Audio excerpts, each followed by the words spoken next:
What up, what up, what up? We're back. Episode 11 of Money in the Future. I'm sorry, I'm in the middle of a trade right this second. I had to get some things together to get the show started, but as you can see, we are in a trade. We are green. I'm going to go ahead and close Order that, filled. take the profit just so we can get started with the actual show. Hold on. Yeah, as you can see, I've adjusted a lot of my setup over the holidays, so I'm trying to get reacquainted here. But yeah, look at us. We are back, baby. Nope, we're gonna go this way. Yeah, see, still setting up. But isn't that crazy? We could take a green trade, a winning trade in the middle of a setup. Let's go. Welcome back to Money in the Future. Now let me finish sending this text message real quick. Man, I have like a lot going on this morning. But so far so good. Things are going great. Welcome back to Money in the Future. Yeah, hold up. Let me do this. But so far it's a good day.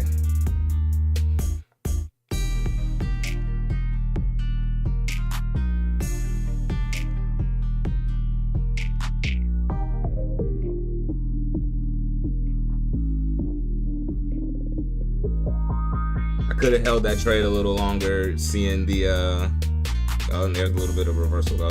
Could have held that trade a little longer, but just distractions, trying to get the stream started, whatever. I'll take the profit and wait for the next setup. It's been a good morning so far. I did trade the open, not like exactly the open, but maybe like the 15-minute ORB. And so far so good today. So yeah. And with that pop that I'm seeing in this new 5-minute candle, I am happy that I went ahead and just took profits on that trade. Go ahead and send this message. Oh, look, yeah, brand new phone, guys. I'll go ahead and send this message and give me a second.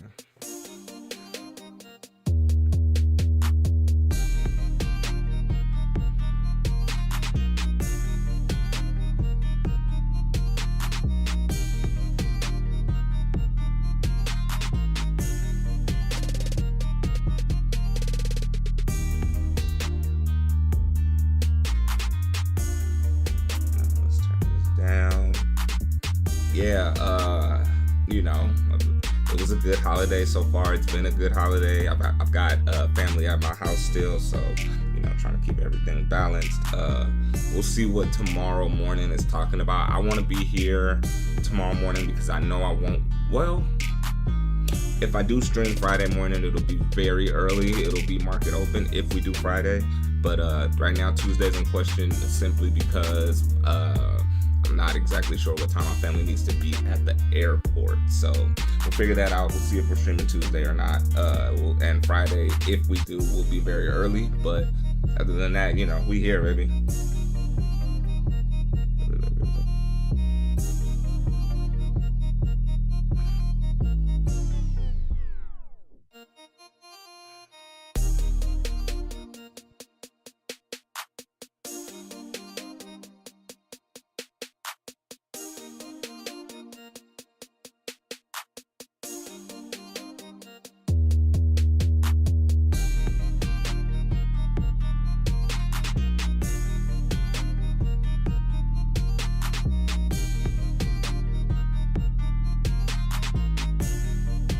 Yeah, look at that pop. I'm very glad, especially with the distractions that I'm trying to figure out right here.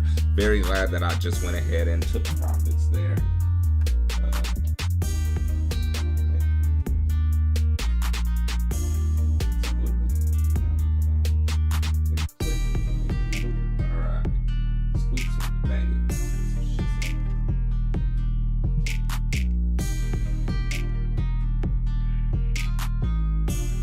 Oh, look at that. That's a reversal too. It's looking like it wants that move now. There's a little lower.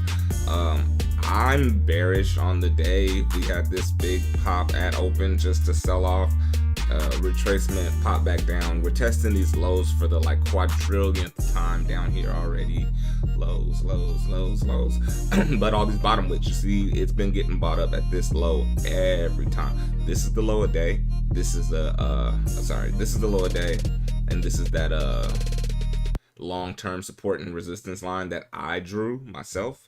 I'm glad I, kept it there because they respected it right here as opposed to coming down to the new low today. So visually, I'm glad that's still there.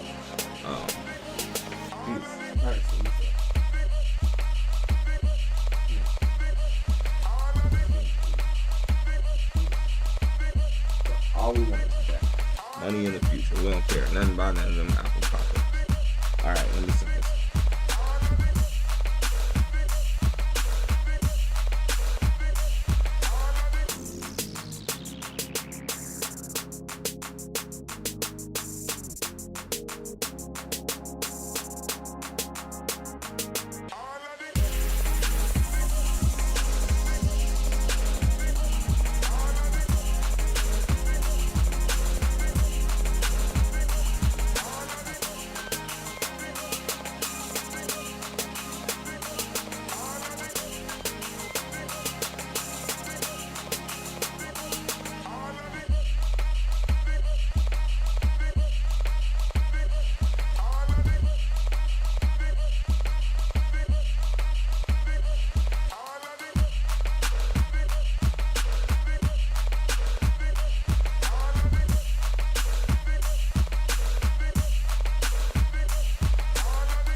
Typing too long. Alright, so we're almost there. We do want to, now that I just said that, we do want to go ahead and share the link for this here live stream too. We should do that while I'm sitting here on this phone.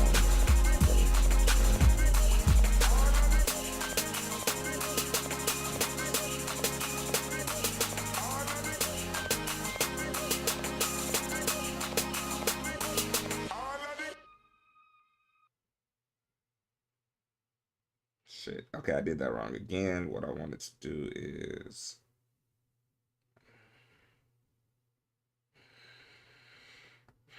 Damn, man, I closed the whole app. Wow, I'm struggling with this tech for a second. But it's okay. We took as you saw, we took a good trade as soon as the stream opened. So, not even finna sweat that. I'm just gonna take my time, wait for the next setup, especially if the way it's chopping down here. We did not make new lows just yet.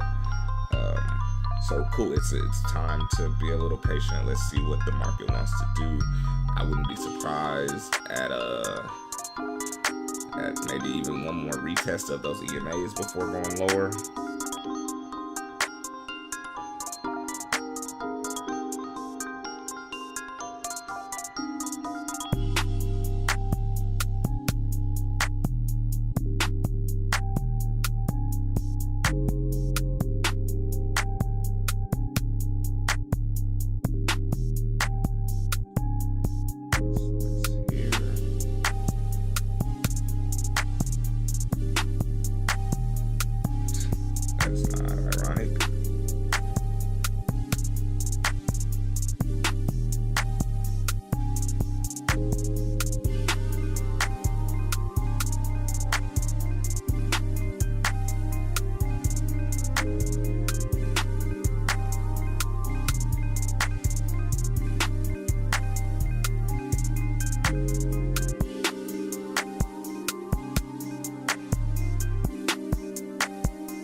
All right. Message sent. I think I did that right. There's a good chance that the person I just sent the message to is on an airplane, and that's not even gonna go through. But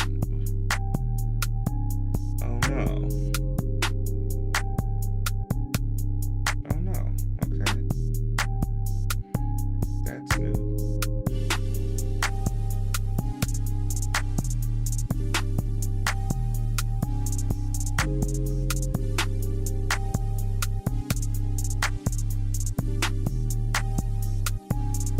wait, what the fuck just happened there? This new phone does not seem to want to let me log into.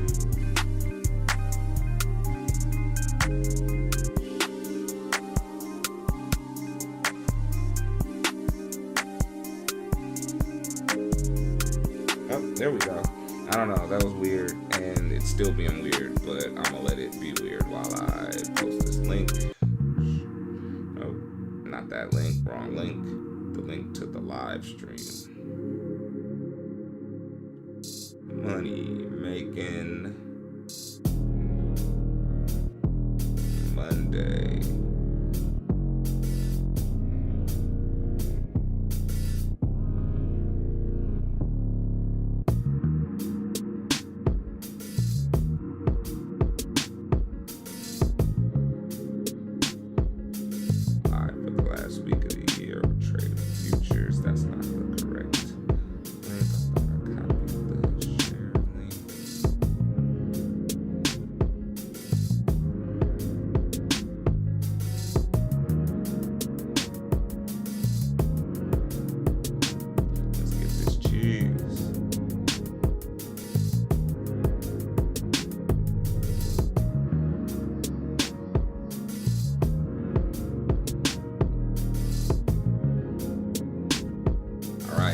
Now the link is shared. Look at that pop from the lows. I literally just said, so I was looking down at my phone being distracted, but I literally said I wouldn't be surprised at another retest of those EMAs. And look exactly what we did. Retest back up to the EMAs. Now, trading at 707, 706, 705, dropped 4 right there. Is this a good zone for a short now that we've had that retest? Or did we test these lows again to go higher and reclaim these EMAs again? So as of now, it's looking like that was just the retest that I wanted to talk about. If we break below the 700 level again, we talk a lot about how it likes to respect round numbers. And so yeah, clearly chopping right at that 700 level, holding up there, but it tested the 14 EMA just to come back down. So obviously that's typically a bearish sign. Oh, man, and look at me, missed that short as we get the full engulfing candle here. I did say I was bearish, but I wouldn't be surprised at a retest. So that's exactly what I was looking for. I wish I would have gotten short at that 710 area. That would have been a fire short. And yeah, I missed it, just kind of talking it out, but that's okay. That move happened really fast. I'm grateful for that. If you saw in the last week's live streams, you saw how little momentum we had in the market. Order filled. It looks like this might be the time we want these new lows. I may be getting chopped up here because I waited too late for the move to actually come. That bearish engulfing candle is what I am playing off of. Oh, come on, baby.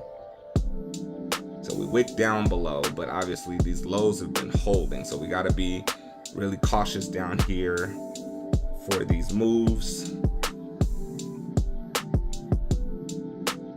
Of course, hanging out right there at our entry. Pop a little above, drop a little below. Typical, like I said, I've been explaining on the stream for a while that like getting short at the EMAs or going long at the EMAs is a little more of my bag in the first place. Order filled. All right, so I'm gonna close that just simply because we again are testing these lows, and I missed the majority of the momentum of the move, so I kind of want to instead of getting chopped against, I kind of want to see that new low finally be put in. But again, that was another green trade. That was another 4-point scalp just to continue to keep this account green. If I'm not mistaken, that should be 100% for the day. So yeah, just maintain and look at that pop from the low again. So knowing when to take your profit instead of thinking that a further move is coming. All of these bottom wicks let me know I was right about the retest up here and us coming back down, but there's no guarantee that we make the next leg down right now. We could continue to chop in the same zone where all of these bottom wicks have continued to bring price higher. So that's, perfect scalp for me. We popped off that low. I'm glad I took profit, because I'm pretty sure I would be down right now if I held through this bottom wick right here. So yeah, absolutely the right move to take that scalp. Not saying that we won't continue to go down further. It's very possible that we continue this downtrend, long-term downtrend. But for me in the short-term scalps, that was another good play. We'll check that. Oh yeah, 100% big green circle. Oh, I did finally set up the NVIDIA. Remember I've been saying all last week or whatever, like, yo, I'm gonna set up, I'm gonna log in so that we stop getting those pop-ups and having to refresh this page all the time and all that. And look, it even, once I logged in, it gave me all my old settings where to show me the pre-market versus the open market, my candles, my volume, my indicators, the 14 and 50 on this one at least. So as you can see, NVIDIA holding up above the 14 and below the 50, right there in that, as we would call the chop zone for me. So that also explains why Nasdaq, is holding up here. Last week, that decorrelation that was happening during the low volume days was crazy. NVIDIA was skyrocketing, and there was nothing we could do about it. Like, it just wasn't happening in the Nasdaq. It was so interesting. On today's Monday, that would have been Tuesday's stream last week. Yeah, because Wednesday was Christmas Eve, Thursday was Christmas, Friday I said I wasn't trading. It's just the day after Christmas. I don't really know what happened. It looked like we just went straight up Friday. We might have even gapped up Friday. Let's check that out on the daily. Excuse my indicators and lines and things, you know how that go. That's the 200 EMA. That's the high of the session at 25,893, but that came last night. We've done nothing but sell down since then. That's why you got this big red candle, 170 points down from that point. But yeah, it looks like Friday all we did was gap up here and then come back down today.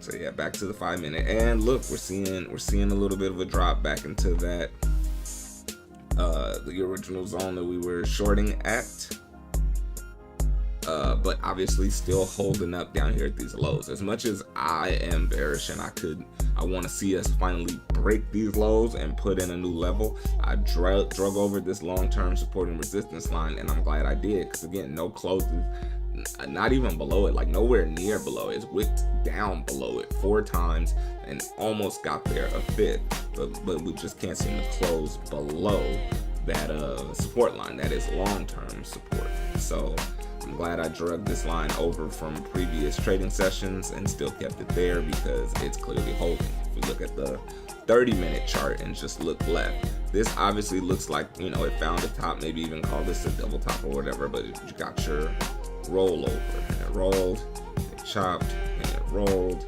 and this is now on the 30-minute chart, oh shit, and see, that is not at all what I wanted to do.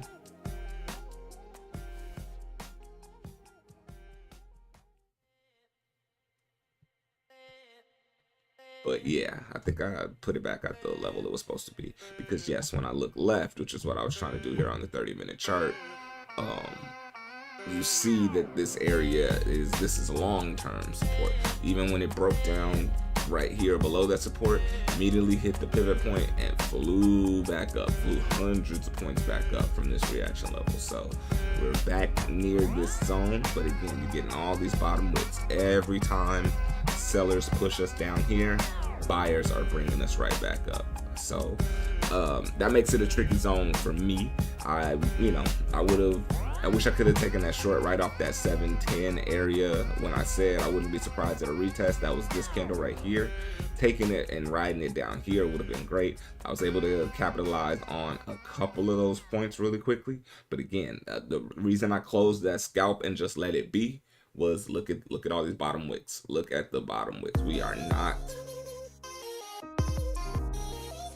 I don't think I put this line exactly where it was, but I also think it's okay where it is.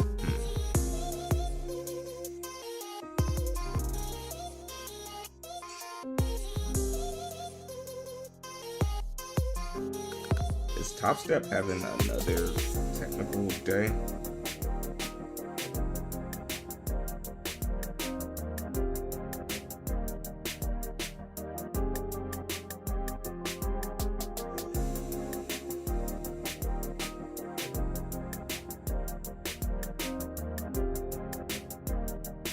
Yeah, so far so good today. There's look, and that bottom wick has turned into a hammer candle. So again, once again, not holding trades like this, waiting for the bigger moves. Yes, I'm a scalper. Yes, I'm a momentum trader, so I like when I see momentum in the market that I can capitalize on. But currently, the pattern that I'm seeing is that these lows are absolutely holding. Testing here, flew back up, dropped all the way down, testing here, flew back up to the middle of that range, dropped again, and this again could technically still just be a nice little bear flag setup for us to go lower within today's trading session. And just based on the pattern that I'm seeing, we're 150 plus points down from the open of the session. And you know, other than this pop at open, you know, where some money clearly flooded into the market because it's Monday, because people took off last week, etc., etc., like, you know, all the reasons to see these 3 green candles and this nice big momentum. We got to that 25.8 area, got to this pivot point, and rejected hard at the 820s, rejected real hard. I drew a short-term trend line right at the open, just saying like, hey, if we can't crack this, I think we're headed back down under VWAP, under the 200, etc. And that's exactly how it played out. We came all the way back down to the lows, just to pop from those lows, just to come back down. So you see now we're forming this range. I think it actually might be a decent time to go ahead and draw another rectangle.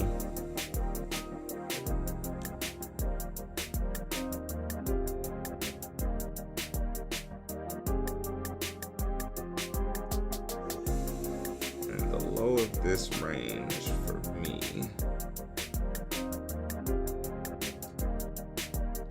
should be the close of that candle, or is that a fake out and it really is the close of this candle? We'll put it at the bottom. We'll put it at the lowest close just to help visualize. But yeah, broke out the range just to get pushed right back in. So I'm sure a lot of bulls got trapped here when they saw us break this zone, you know, make new highs for the day, hold above the 200 on this previous candle. I'm sure a lot of bulls got trapped right there, just trying to play what they saw in the market.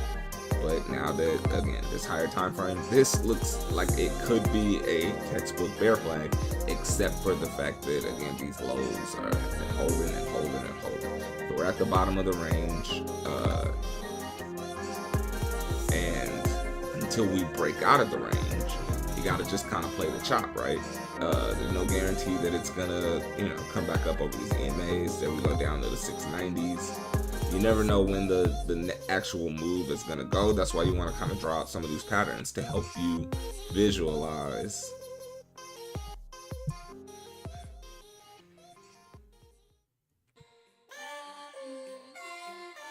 Close below 86. And here it comes. That's 86 right there.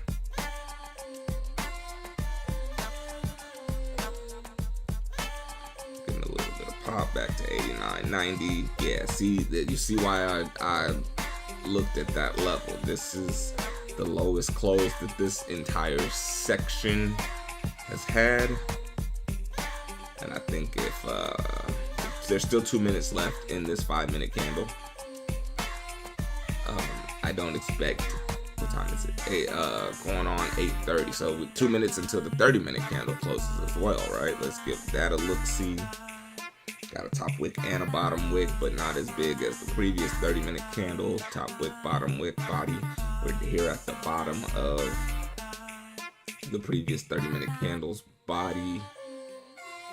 After 1, 2, 3. See, these long bottom wicks would have really convinced bulls that we were going long. Look how high we got with this top wick, just to get shut right back down. So on the 30-minute chart, I can't help but be bearish, seeing that like when we got up here, there was nobody, there was nothing. Now getting down here, all bull. Look at those bottom wicks, baby. Like there are obvious buys in the 25,600 level. That's holding us up right here at 700. But if I'm again, if I'm playing this 30-minute chart like I see it, this top wick makes things a lot more complicated to read. But ultimately, it's still just still rejection. It's still bearish. It's hard to see us without some sort of news, some sort of information breaking, whatever. It's hard to see us reclaiming. We're under all the EMAs. Are we gonna reverse and reclaim all these EMAs and go higher into the 25/8s for the rest of the session? I don't know. It's only 100 points away, so clearly it's still the end of the year, and we're trading in a much smaller zone than previously. But honestly, this is enough room to still make plenty of money as long as you know what you're doing.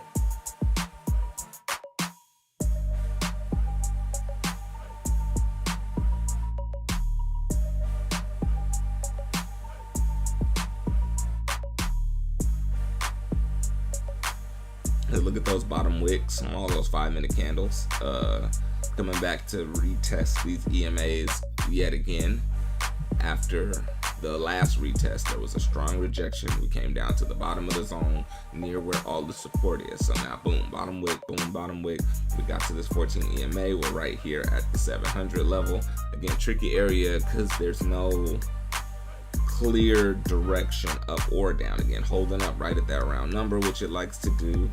Inside this box, it can clearly still make it to the top of the box or the VWAP or, you know, these EMAs. Nothing is stopping that per se, except for more sell pressure.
Right, yeah.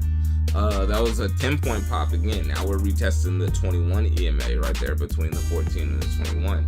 So again, those bottom wicks at least told me this isn't the short you want to take. We're up, we're green, we're 100% on the day, and you want to take smart setups. You don't want to FOMO into these moves just because it's the move the market will eventually make.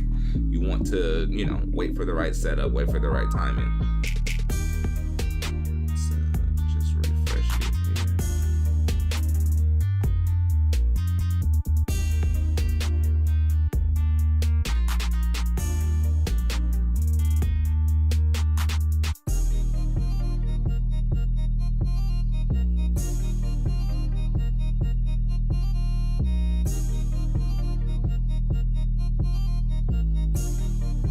did that happen?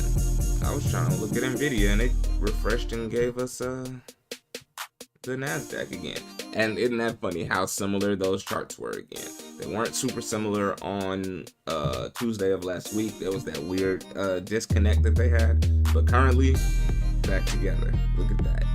Hammer candle popping off the 14 right here. Hammer candle. The hammer candle was in the previous 5 and popping off the 14 here. Stuck at the 21 though. It got above just to come back down, and we'll see with another 50 seconds before this 5-minute candle closes.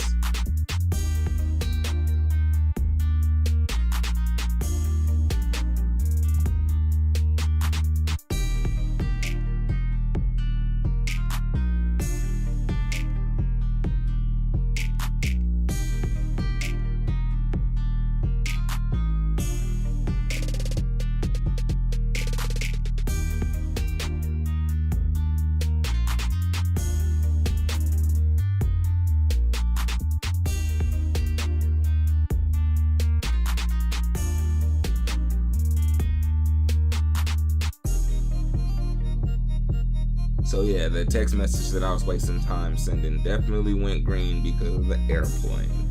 So I could have sent that later. But because I was in the middle of sending it, it was a good oh, look at that. Another reaction at those EMAs. But because of what happened, that was a good time to take a scalp anyway. We had a bunch of bottom wicks flying back up. So now another rejection. We didn't quite even make it to the 50 EMA just to get back under here. I'm sure there's some longs that got cooked when they saw that 14 and 21 break. This is some chop that you could definitely get chopped up. But overall, again, this is still a bear flag playing out if you ask me. Treating like these areas as your stops. We're at 700 right now. 723 is the 50 EMA. Yeah, man, tricky area, because I feel like we're gonna go down and make a new leg lower, but the bottom wicks down here tell you that it's not gonna be easy to get through that zone. The buyers want to take us back to VWAP like it did here.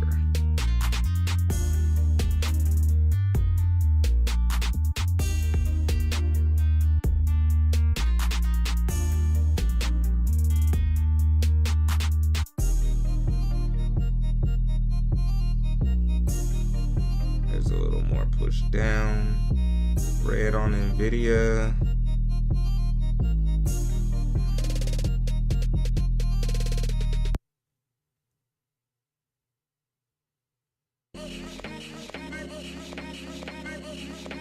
Finger was hovering over the trigger, but I see this candle is also doing some real indecision.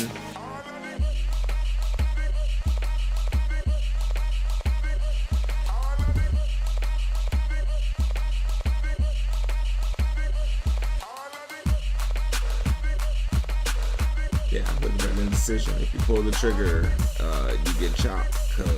Or if I would have pulled the trigger when I had my finger on it, that would still been a little chop up. A couple points in the wrong direction. Again, we just retested these EMAs and got flushed. So why would we go back up to the EMA? The only answer is that there are definitely buyers down here with all these bottom wicks. That's the only rationale there. Why we're still popping after that rejection candle. So yeah, good time to be patient. Let the market show its hand.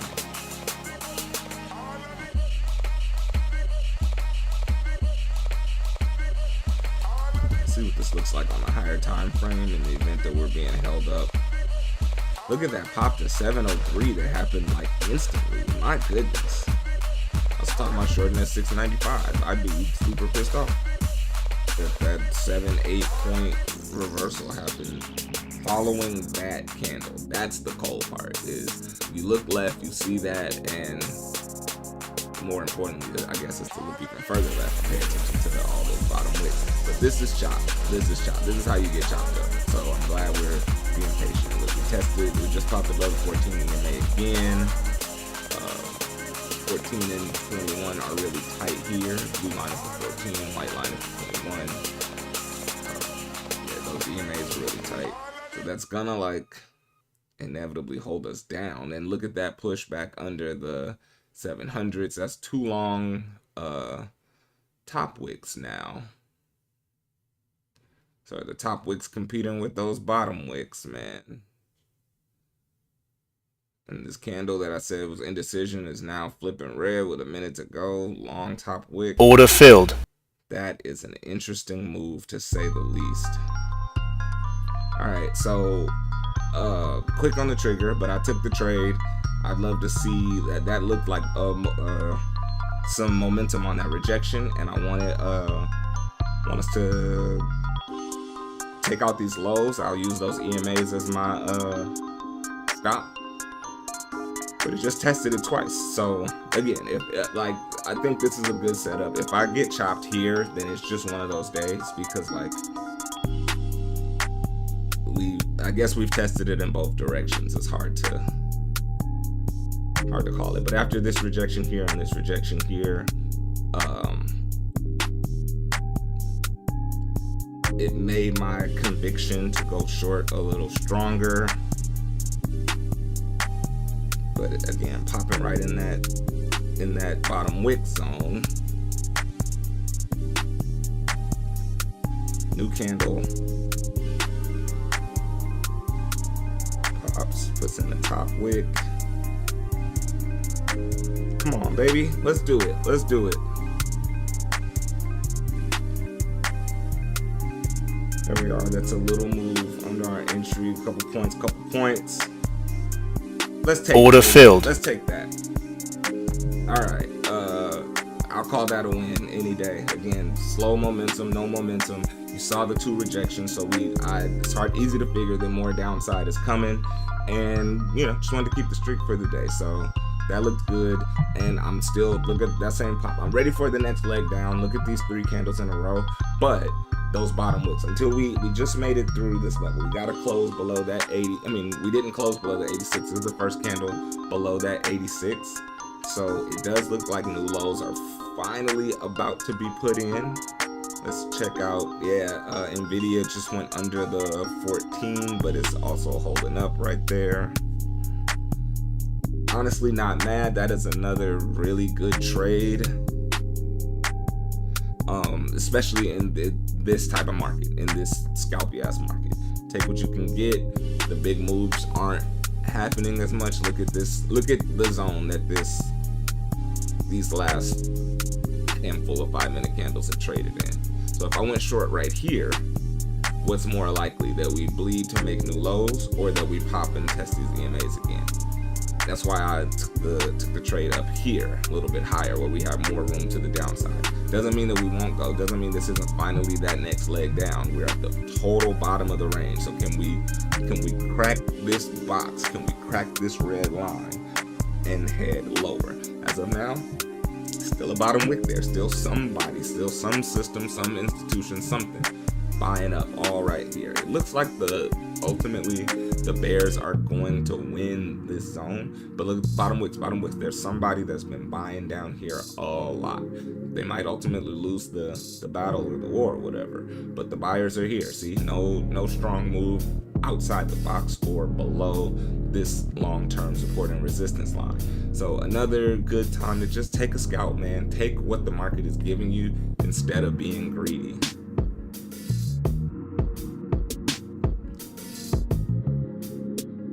Look at that long bottom wick. I just want to go ahead and check. Let's put us here. Oh wait. Oh, now you can see all my stuff on my dresser when I go to the big camp. Whatever. Christmas gifts and Funkos, and this one is a gift. It was nice. I'm happy with that one. This one was awesome. Very nice. This one was a gift for my birthday from the same person that gifted me this one. So now I officially have a watch collection started. This is a new, I'm not super materialistic or whatever, so this is like a new thing for me to like kind of like enjoy. Speaking of materialistic, I didn't even do my chain. Look at that. But yeah, got new Got new watches for Christmas. That's super nice. Comfortable. Can't wait to, wear those out. All 26. Pop out. Sometimes you gotta pop out and show them. Oh, but yeah, the whole reason I pulled this one up is to be able to do this. I'm just curious how that last one played out. We are still 100% on the day. That is 7 trades. And that one was a 5-pointer. 1 minute and 24 seconds. 5-point win. Oh, I was looking for the numbers though. It was a short, so we shorted at 93 and closed at 88. Yeah, and look at that, closed at 88. Well, price is at 90 right now. So if I'd have waited for a stronger move down instead of taking the 5-point scalp, I'd be down right now, or I'd be right at break even, but with another 5 minutes worth of stress in the trade. So I'm checking the charts. All of my trades have been very short today. That was actually the longest trade of the day at 1 minute 24 seconds. I've been timing them well to where the momentum is there. You don't have to wait too long for the move to come, so I'm happy about that. A couple of very small wins, and then a couple of normal, like sizable wins, my type of wins, 5 to 10 points.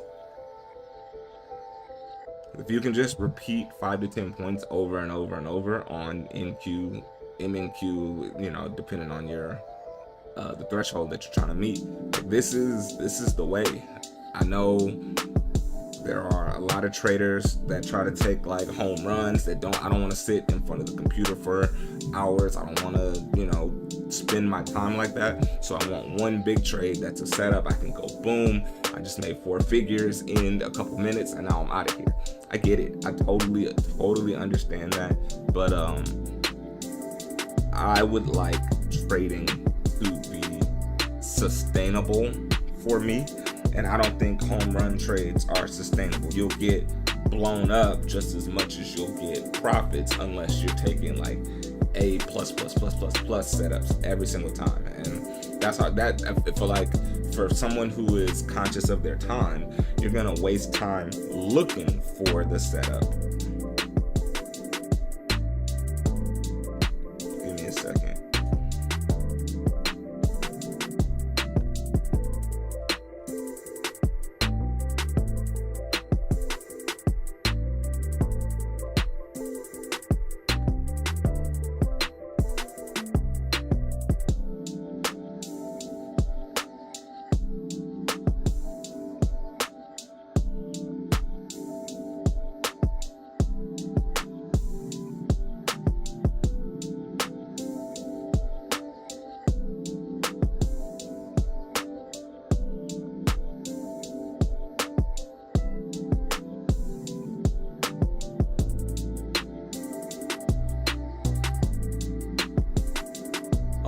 Yeah, okay, so I am totally comfortable with being patient, especially like I said, had I not taken that scalp and said, ooh, this is the new lows, we're about to make new lows right now. I finally see it. Double rejection up here, long top wicks, here we go. Oh, happy to close down here where I closed at, I think I said 93 to 88. Cool, 5 points. Because look at that, we came back up to retest the 14 EMA another time.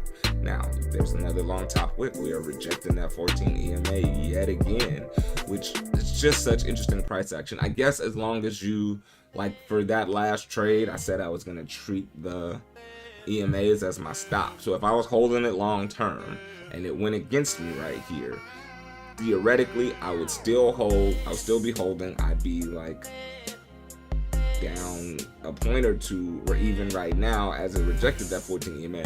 But I guess as long as you don't get a close above the 14 or the 21, your trade is still valid. That's just more patience to be learned over time, things that you gotta understand as the algorithm switches from different times, different sessions. Again, this is holiday. Last week was Christmas. This week is New Year's. There are definitely days where the majority of the market are not trading, where we're going to have low volume, where we might have high volume at the open, and then a lot of people, you know, call it a half day or whatever. You're going to get all of that natural holiday stuff. The same thing that that might have happened at your corporate job, where you saw people's hours adjust. Clay.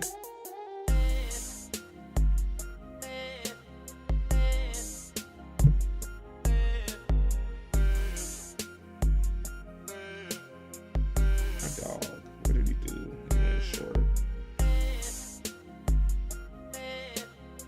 Yeah, man, like this is some nasty chop, because again, that rejection off that 14 would have told somebody like, hey, this is rejecting just like this rejecting. This is my time to get in. Just for it to come right back to the 14 EMA. Now, this long bottom wick is what I was afraid of when I originally closed the trade. And what did I closed right about here at 88. That's 85, but yeah, closed right about here at 88. There was a little more downside to but not even, I guess, all the way to 80. If I was like super greedy, I could have got that last couple of points, but no, I'm not. Who among us is that good that they can nail the bottom of every trade or the top of every trade? You can nail the top of every long and the bottom of every short? Nah, man, you'd be Warren Buffett of day traders if you were that good at this game. It has been 7 trades today, 100% green, 100%, all good trades so far. So there is genuinely no reason that I wouldn't want to just sit on my hands and let the market show me what's coming next.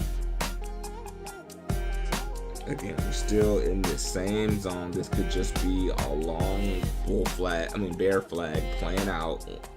Came down, chop, chop, chop, chop, chop, chop, chop. But when is the next leg down? Is it happening in this trading session, or do you just continue to trade this zone, like create an even smaller rectangle, create an even smaller rectangle, just this zone, and then trade that chop? Look at that bottom wick after the rejection.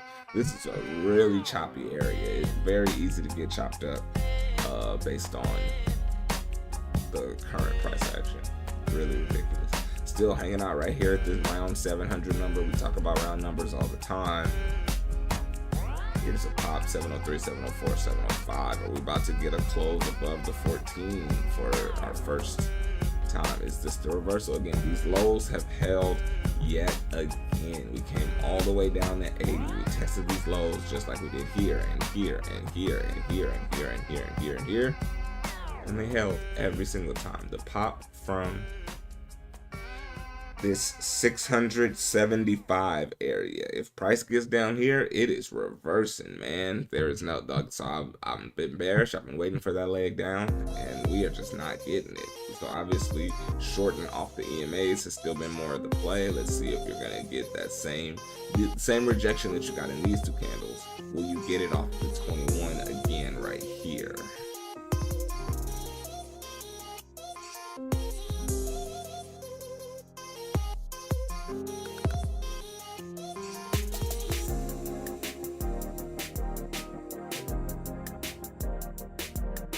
Oh my.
just for price to come right back down. Tested that 21 EMA, right back below 700, baby. No direction at all. You wouldn't know where to buy if you were trying to play the lows, because it's not necessarily coming down all the way to your zones before it pops. Look at this bottom wick, this bottom wick, this bottom wick, and this one. Would you have known where to buy to catch that long on all of those? Weird zones where it's happening. Even now, where this looks like a reversal, it's going back the other way. Now we're retesting the 21 again. What a weird little moment of price action.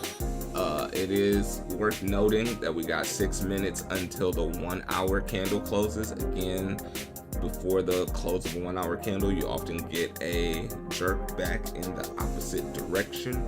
Yeah, this 1 hour candle is all indecision. There's barely a body. That's crazy.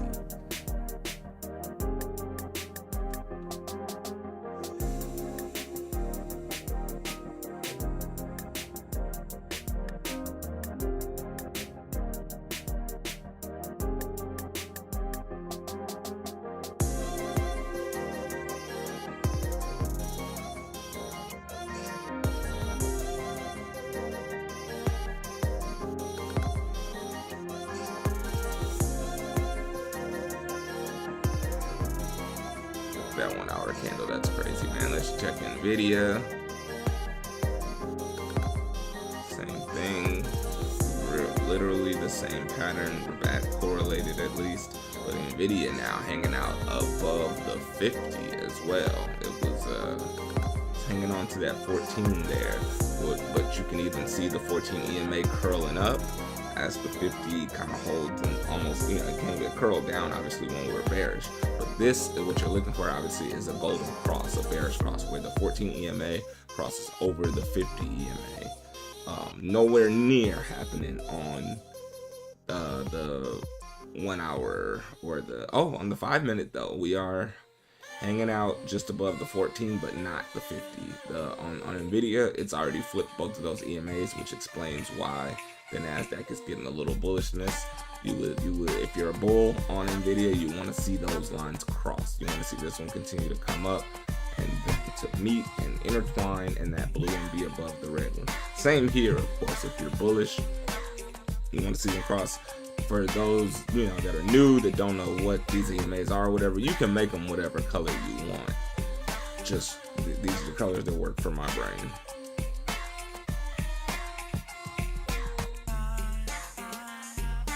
And I want to short again off these EMAs, just because I feel like this pattern is still going to play out. However, Nvidia testing back below the 50, but we still do see that a bearish cross is trying to happen, which means that there's still a bullish cross is trying to happen, the golden cross, which means you gotta keep your eyes open for that. We very much could hold up at both of these levels on Nvidia, which will mean the Nasdaq would also hold up around these levels as it's been holding. Honestly, 688 new low, like a stop for bulls, if you ask me. As long as you're not below 688, I think you can just hold on and ride up to the top of the box. If this flag is not going to play out and all we're going to do is chop, we're not going to make a new leg down based on all of these bottom wicks, then yeah, if you want to go long and you're straight, and as long as you don't break this 680s level again. 688.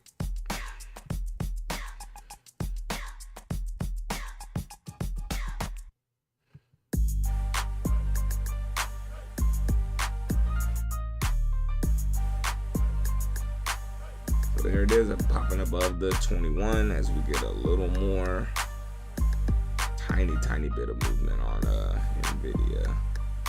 I'm gonna switch to the 2 minute here, or I guess I don't, because I'm not giving y'all no money.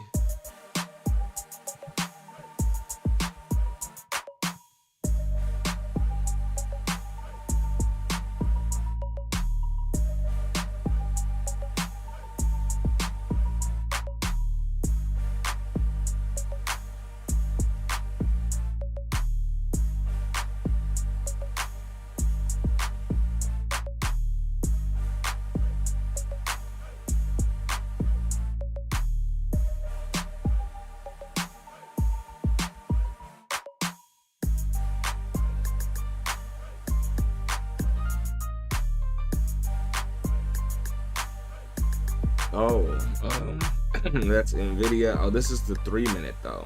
So we did get that bullish, that golden cross there on the 3-minute, but we also got this rejection at the 21 EMA again. Another long top wick. Like I said, I would have liked another short off those EMAs, getting better at visualizing how that's playing out. But I said if I was a bull, I would want that 688 to hold. So real line in the sand for both sides here.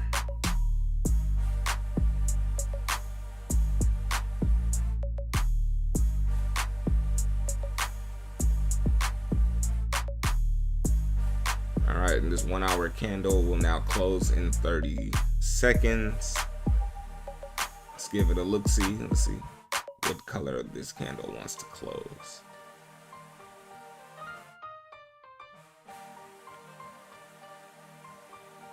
Coming down, looking like it wants to close red.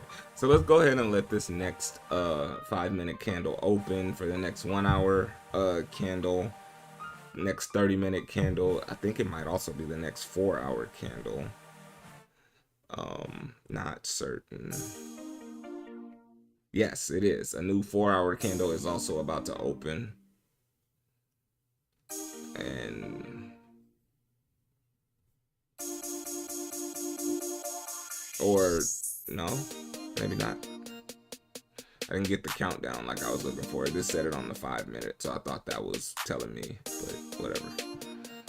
On the 15-minute, this is what it's looking like. Let it pop up there a little bit.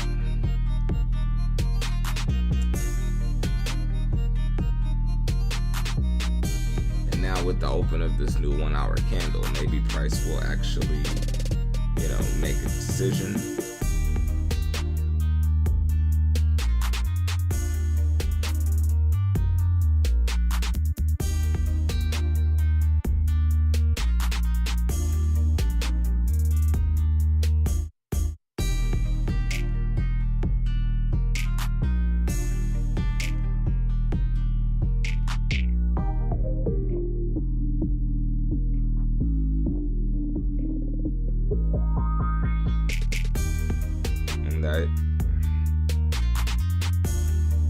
This is on the 5-minute chart.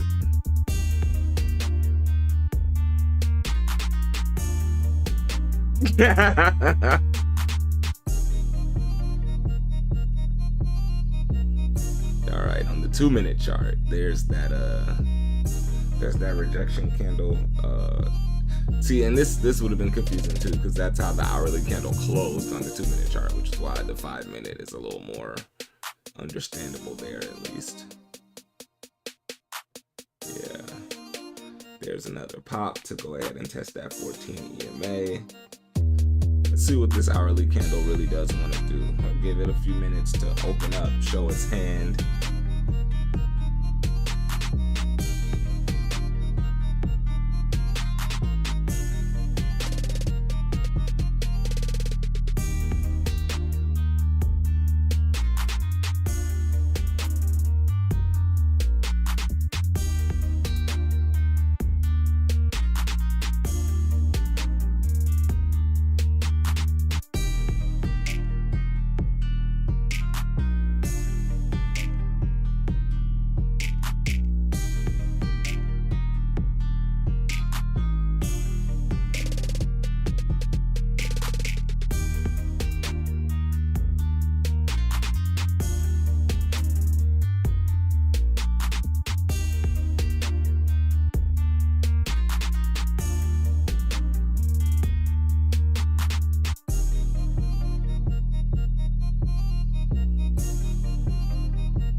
I'm gonna go ahead and draw some trend lines on the 15-minute chart.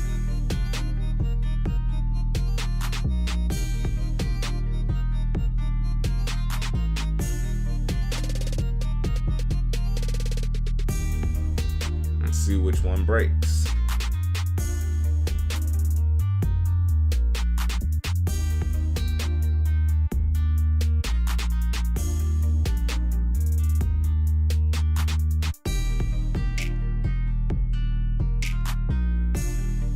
That's on the 15, so if I look at it on the 5, obviously it doesn't look as helpful. So let's go ahead and fix that angle on the 5 minute. Matter of fact, yeah.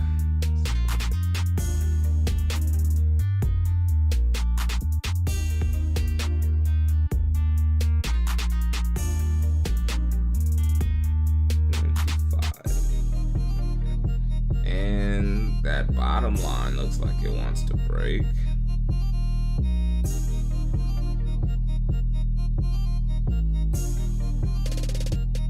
It's gonna hold up. Remember, my line in the sand for bulls was 688.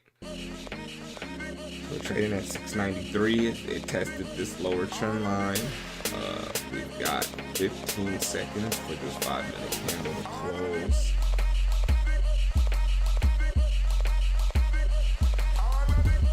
3, 2, 1. Wow, look at that indecision. It genuinely closed gray. I haven't seen a single gray candle. That is impressive. Yeah, price is kind of just refusing to make up its mind in this little zone, but that's crazy. That's crazy. I know we got a long top wick and a little bit of a bottom wick, but man, that's ridiculous. Definitely want to go short with treating the highest of 50 now. 50 EMA is 20 points away.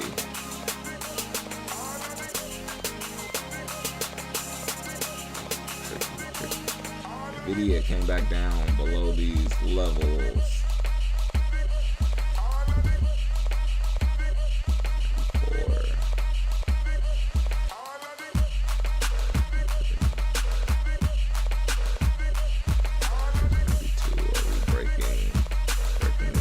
Finally, remember 88 was always the line in the sand for me for bulls. There's 91. So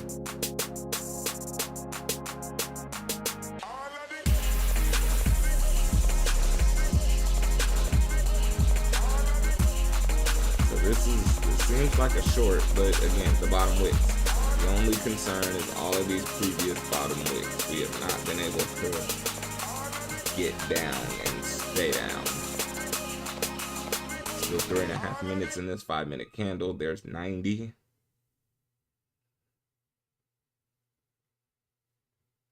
Oh, buddy, is this where the momentum finally hits?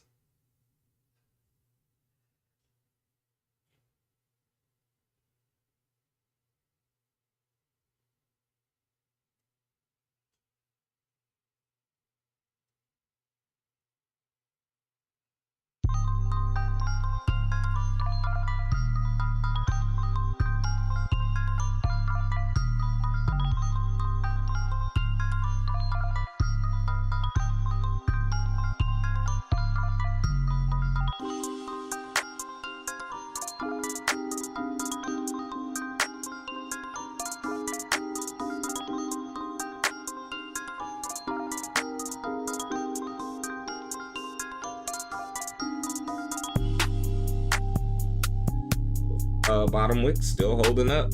Very impressive.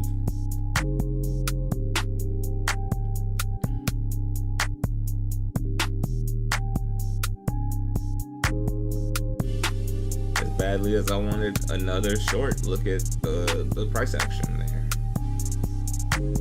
The line in the sand was 88. We never saw 88. Meaning there's still some buyers there. There's still some bulls there. I don't know if it's an algorithmic bull, you know, like what the actual deal is, but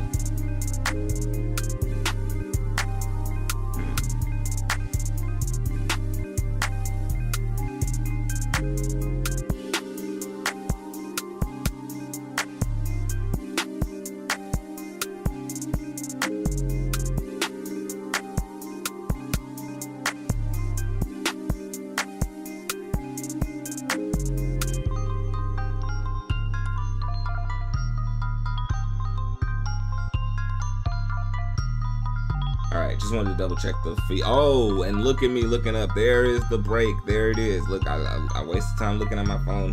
Not a strong move, because I said 88 was the line in the sand, and we're still trading right here at 84. So let's see if this bottom wick holds, if the bottom of this zone holds, or if it's finally time for a new leg down.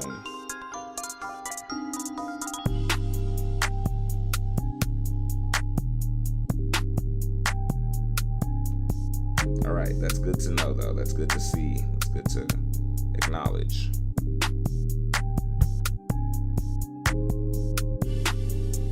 So yeah, line in the sand was 88. This is a strong candle, but not quite a momentum candle.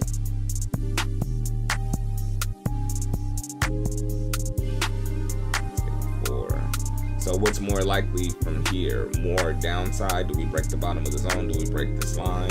Or do we bottom wick around here again? Are there more buyers? Like I said, if I was a bull, that line in the sand for me would have been 88. You cracked 88, I don't want no smoke no more.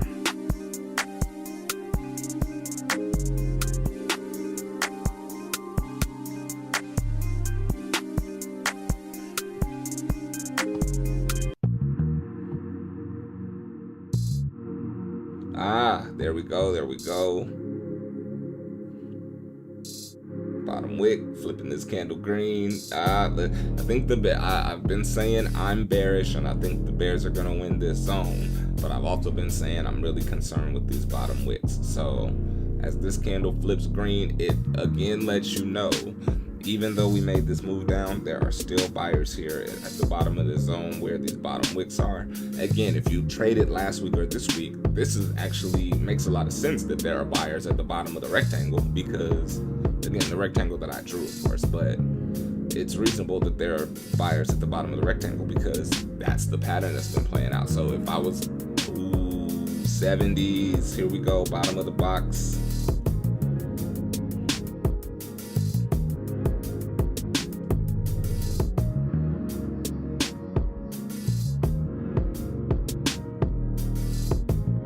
So far, popping off the bottom of the zone. So far.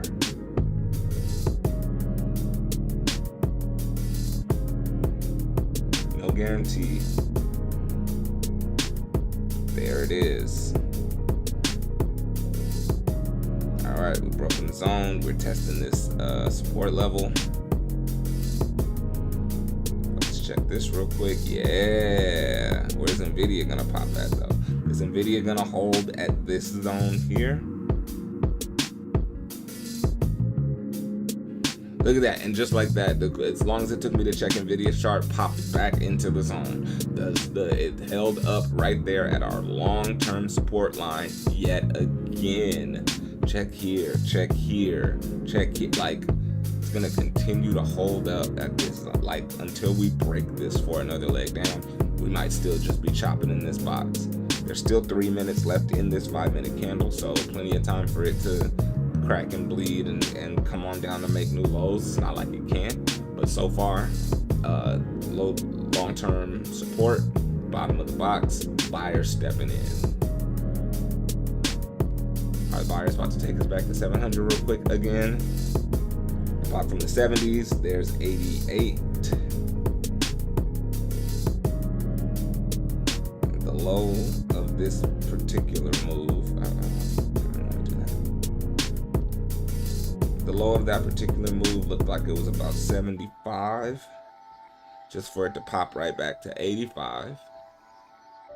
So again, no new leg down. Bottom wick, bottom wick, bottom wick. So if you're not quick on the trigger, like I have been with all of these scalps, it's gonna be hard. If you're looking for a bigger move, your patience is gonna have to be like hour-long patience if you're looking for more than 10 or 20 points in this current market.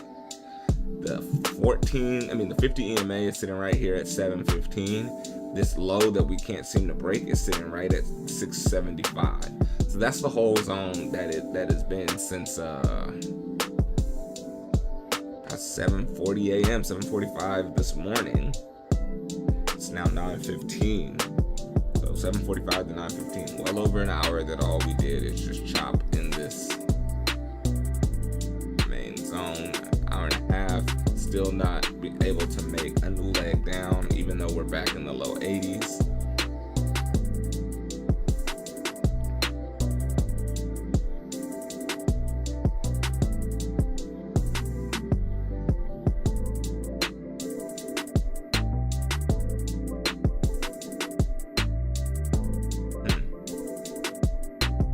Bottom wick holding up.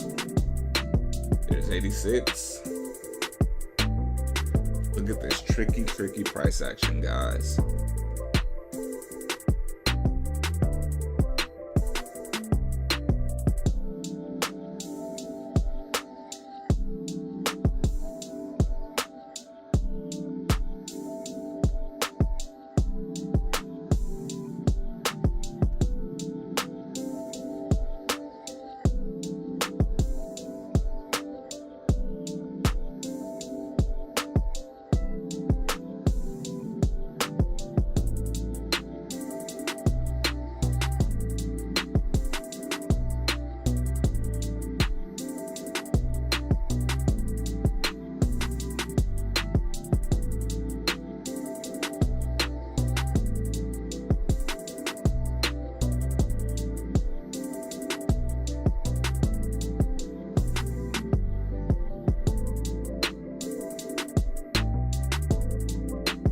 New 5-minute candle opened, no top wick so far.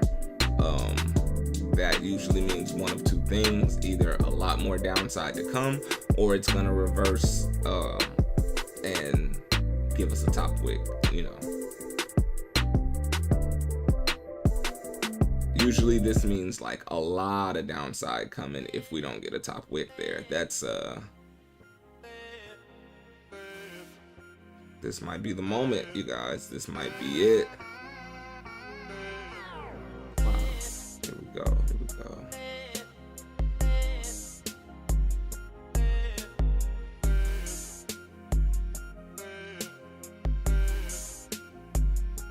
Bottom of the box. Trying to make the next leg down. No top wick on this candle. So I'm just holding out, making sure it's not about to reverse. But if there's no top wick, then the downside pressure should still be coming.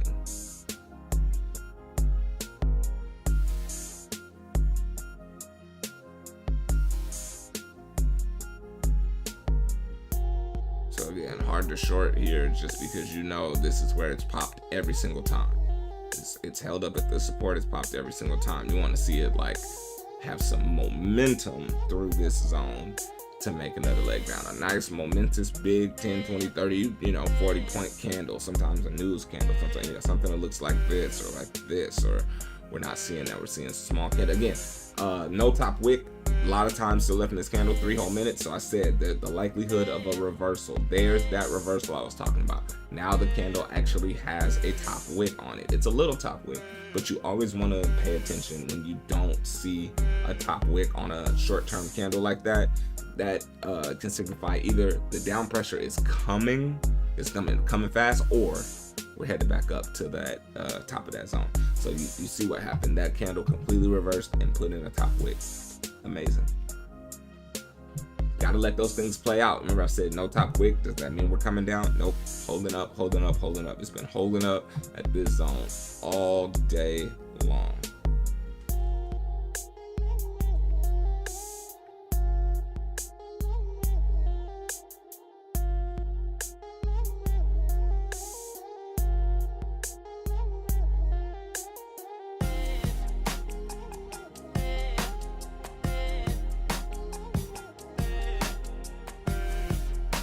Look at that candle now.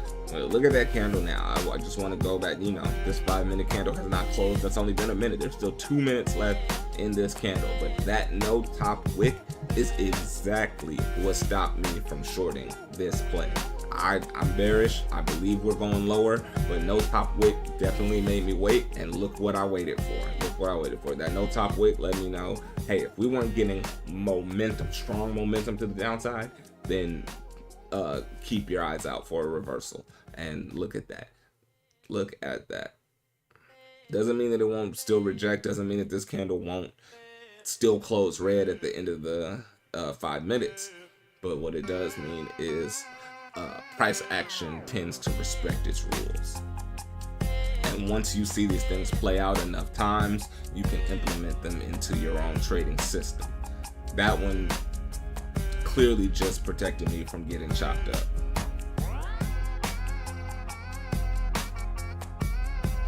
As the candle flips back red, now look at that top wick as opposed to where it was when I said no top wick. It was trading right here at that 83 level when I said no top wick. It went all the way and put in the top wick in the 90s. Still trading down in the 80s, but that avoids getting chopped up. We did not have strong momentum to the downside. That no top wick was a clear indicator of some price action to come. Again, no guarantee. It's not saying, hey Ryan, there's no top wick. So this means no, it was this or this. It was one of the two options. That no top wick meant very likely either A or B will happen. And A wasn't happening very fast, which allowed B to play out. Happens a lot. So there's the close of that candle. Long top wick, long bottom wick, real indecision, not much of a body, but I'm glad we didn't get chopped up expecting the short to play out, expecting it to go lower when we didn't have a top wick on this candle at all. So another good move. Like sometimes the right trade is no trade. That would have been a trade that was most stressful and probably cost me some money. I don't know if I would have closed it because the price didn't close above any of those EMAs, and that right now that would have been my line in the sand, line of demarcation. So yeah, because it didn't do that, I'd have probably still been holding on. But thankfully, let's continue this downtrend line. But thankfully, I did not fall for the okie doke there. Still here at the bottom of the zone. It clearly wants lower. I've been bearish all afternoon, but all morning. But this tricky, nasty. Me no like it.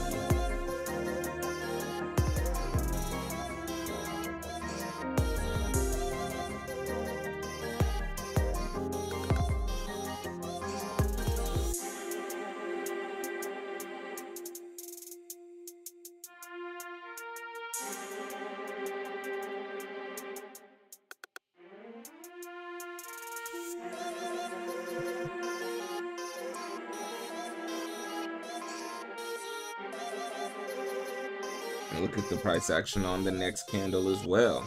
It's pretty starting to be similar to last week, how the later you get in the morning session, again, I assume because of the holidays, lower volume on holidays, but it starts to turn into watching paint dry. You're getting the last 2 hours of range has been 40 points. Not even, like 75 to 15. Is that what I'm at? 25, 35, 40. Yeah. So the 50 EMA is sitting right here at 713. We have barely kissed that a couple times. Obviously, it didn't kiss it when the line was trading up here. But we barely touched that level during this whole chop.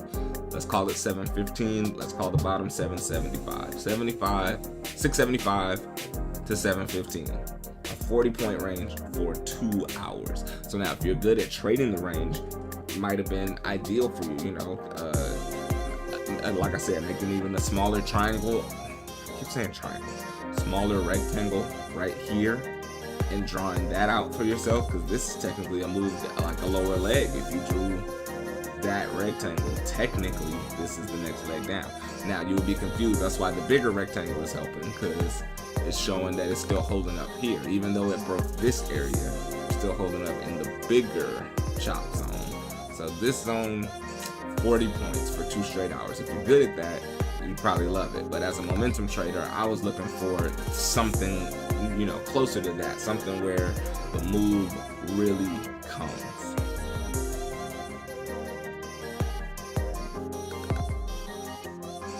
Once again, we wicked down below the box and wicked right, price went right back into the box. These bottom wicks. Looks like we might finally get a close outside the box. There's a minute and 20 seconds to go on this 5-minute candle.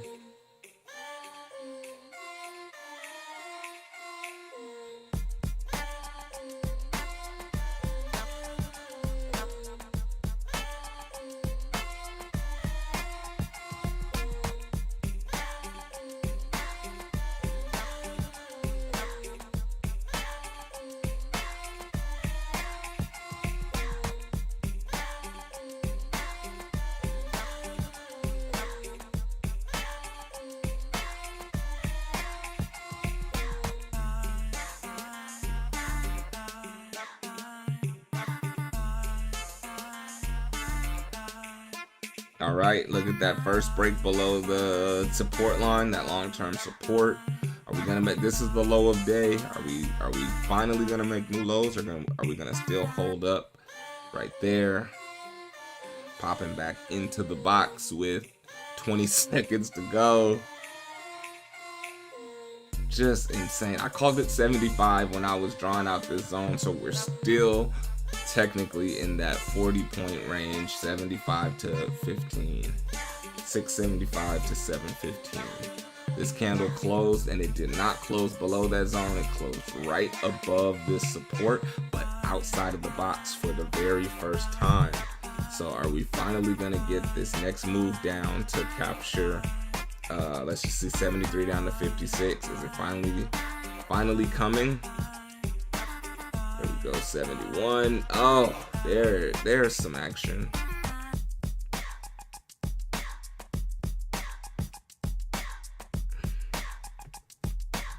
Interesting the way it's holding up still. It doesn't want to, it wants to go lower, but it doesn't want to do it with any sort of momentum.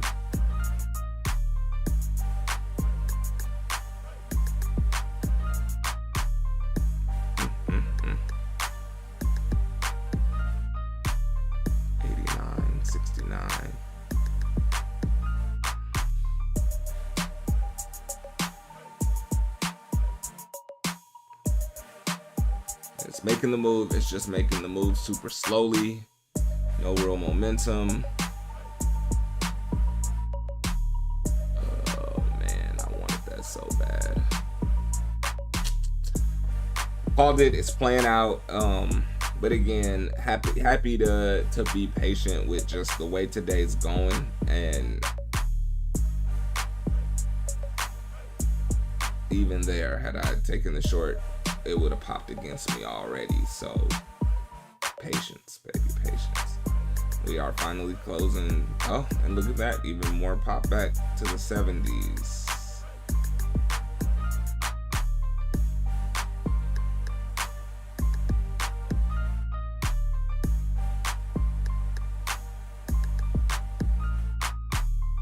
All right.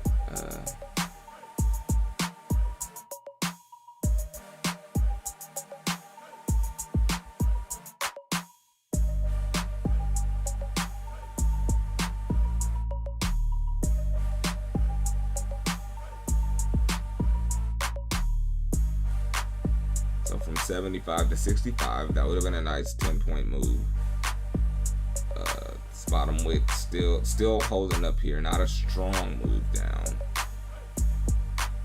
Sheesh. I would have liked to capture some of that though. I was bearish this whole time. I was waiting for the break. The break came, and I didn't catch any of the move. Because I was just curious at the behavior that it happened so many times when you look left that it was just like, oh, is this the time that it's finally gonna happen? You know, that, and there it is, there it is, there it is.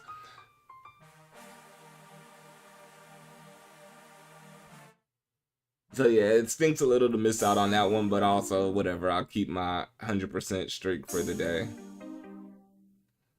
Let's see how it behaves with these new lows. It's now through all of these bottom wicks that we were talking about previously. That move, this is the momentum candle I've been waiting on all session, to break from that 70 level down to the 40s and 50s. That was the move that we wanted, man. So now you kind of just gotta wait for a retest. We saw how many times it popped and tested that 14 EMA before coming down. So does it continue to bleed like it would in the morning? Probably not. Let's see what happened here. Yep, broke a round number, 186. So yeah, not super strong momentum down, but definitely made new lows and looking to potentially continue.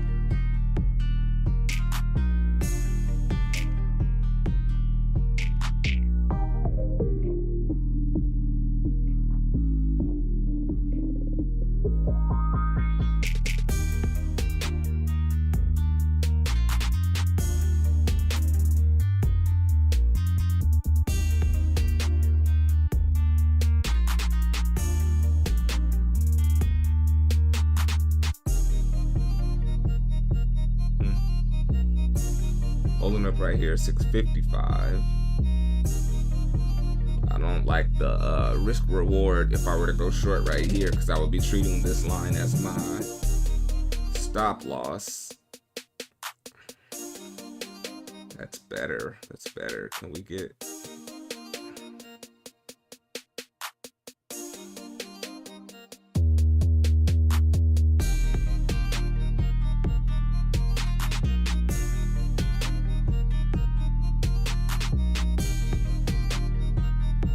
Did I not get filled there? Oh, what a...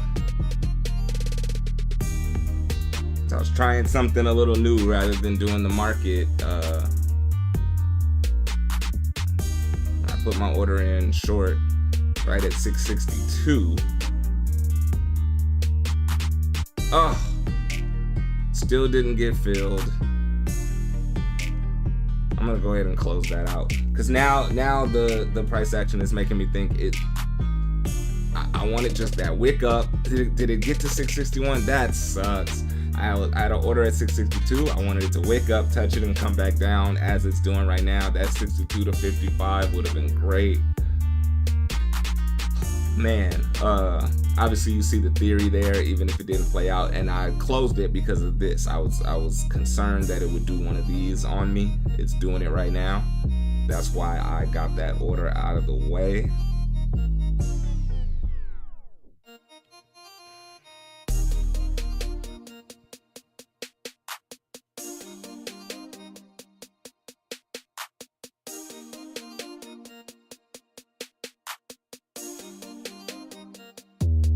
This is the move I was cautioning against when I closed that order, that it would, kind of reverse, come back for the retest that I was talking about now. Like, you want to wait for the retest. So yeah, now we're at 65, 66. So my 62 order would have been a little too high.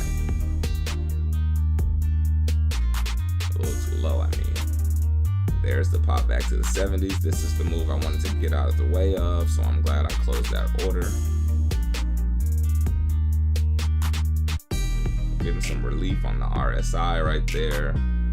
Clearly some buyers stepping in, but let's see how it chooses to behave here at our long-term support and resistance. Is that just going to be one 5-minute candle fake out, or are we back short right here?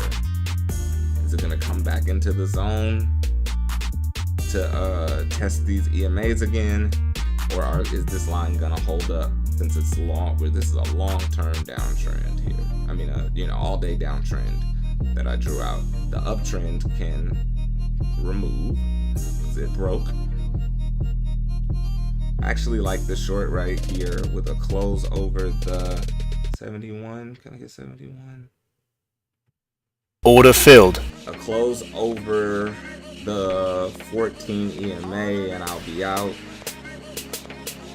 But instead, I'm order filled. That quick scalp. I could see it going back down, but doesn't make me no difference. That's now 8 trades for green. I've hit my back of my mind mental profit target for the day, because you don't like to keep a profit target. You like to just trade the market that's in front of you. So with that 8th trade, quick scalp, I was able to cross the little mental threshold that I put in the back of my mind. Like, if I make this much per day on this account, I'll be good. I'll be able to take my payouts and so forth and so on. Like, yeah, just did that calculation real quick.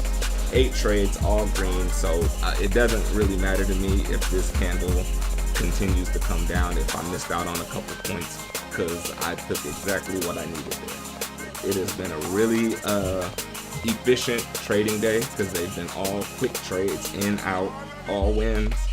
I do think I averaged once. I averaged in once for my trade at open before the stream even started. Yeah, it's headed back down. That was the right move. This is why I draw these lines. That's exactly why I draw these support and resistance lines, because I was able to take that short right off the line and just watch it come back down. What an A1 setup, baby. Especially for my 8th winning trade of the day with 0 losses. I was saying I did average down on the trade I took at market open, and sometimes that other contract can end up break even or negative. Didn't even happen on that one. So the system's gonna count that as 8 trades. Yeah, you can push the button that many times, but that was awesome. That was great. And I've been saying I want to get better at respecting my levels, respecting the EMAs, taking the trade off of there, because that's what I see. If we're bearish, the downtrend is playing out, but I'm getting the reversal. No guarantee that we're coming back up in the box to test the 14, because that box was, you know, long played out area. So once we got out of it, it's kind of like, yo, like getting back in it in one candle, that would be chop slop if you got all the way back into the box on the very next candle after break, after closing outside of it. So that was my theory for the short. I saw the downtrend line, got rid of the uptrend lines because we knew that one broke. I looked at being below all the EMAs, below VWAP, this pivot point all the way up here, bottom of this box. Like, the theory just played out really well to take that quick scalp again, while also taking my profit and running, because thinking that we're gonna make new lows every leg in this session, not happening. That's not the way this has been working out. So I'm very, very content with the way that trade played out. Very happy with it. And guess what, guys? I'll be right back.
And we back.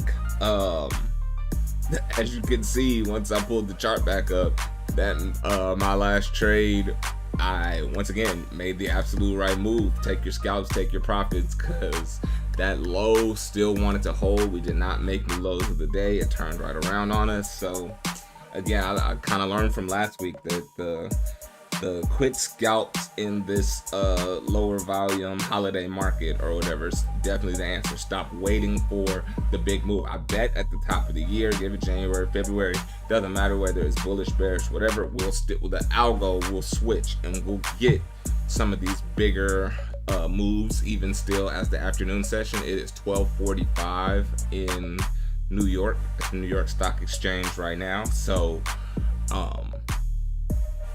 I do think for the holiday week, you get a lot of people that make their trades early somewhere in this zone, and then they get up out of there. They go live the rest of their day. Obviously, once people come into work starting next week, when new 2026 economic policies kick in, when new 2026 tax structure takes hold, I think then you'll see a lot of the moves. Right now, I imagine in the regular market, let's check NVIDIA real quick, slightly back over that 187 area, still below both moving averages. I wouldn't be surprised if in the broader market you're just seeing tax loss harvesting. This is the week where you crunch your numbers, you look at the type of year that you've had trading, and you decide, can I get rid of some of these companies to balance my, to help balance my balance sheet? Can I take some profit here, but can I take some losses here to offset that profit? There's a lot of that taking place. There's the people taking losses on purpose so that their tax setup changes or whatever. Because you get to declare those losses just like you gotta declare the wins.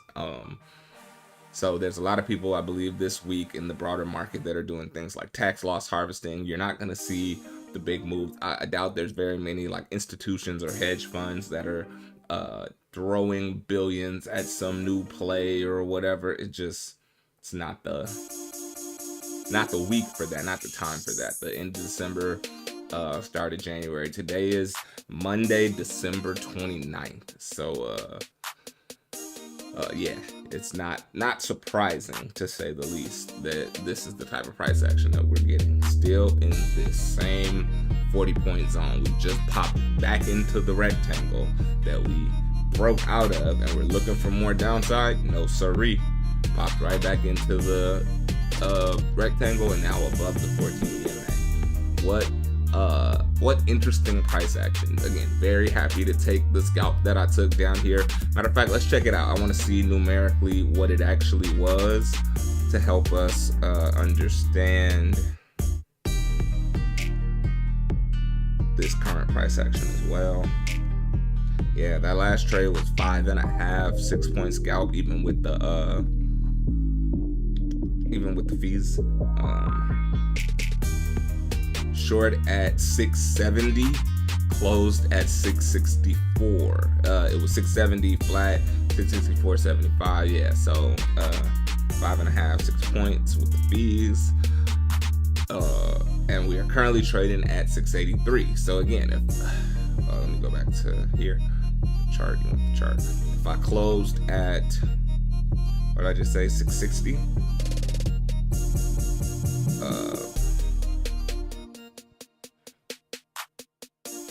Oh, that was on this candle. That's right. I did not take the first break. I said I missed it. This candle popped back to the support zone, and I took it from up here. That's actually absolutely right. I took it from the 70s down to the 660. So I closed right here, closed here. I would have had that much more room to the downside before it totally reversed on me, but I would have had to be perfect on the trigger, trying to capture just these extra little points. Like, bro, who cares? Like, when you're already up, when you're winning, this is greed. This is what I would consider greed.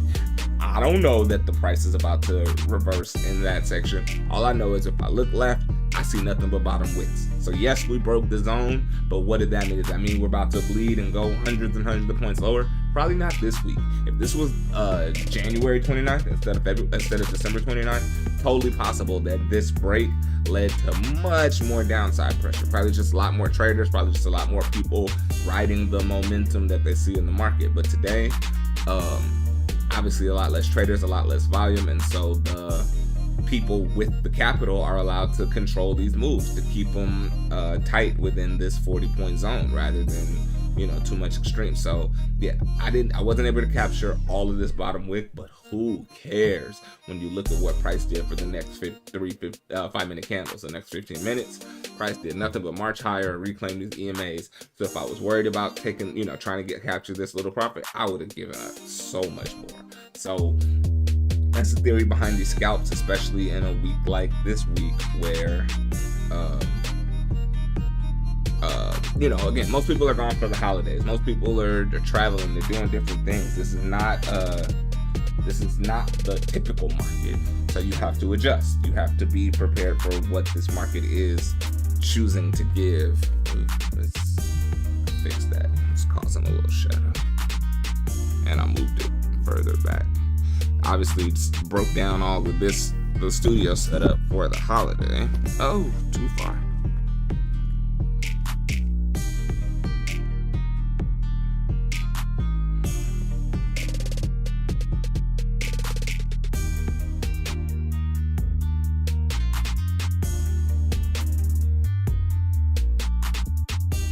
Much better.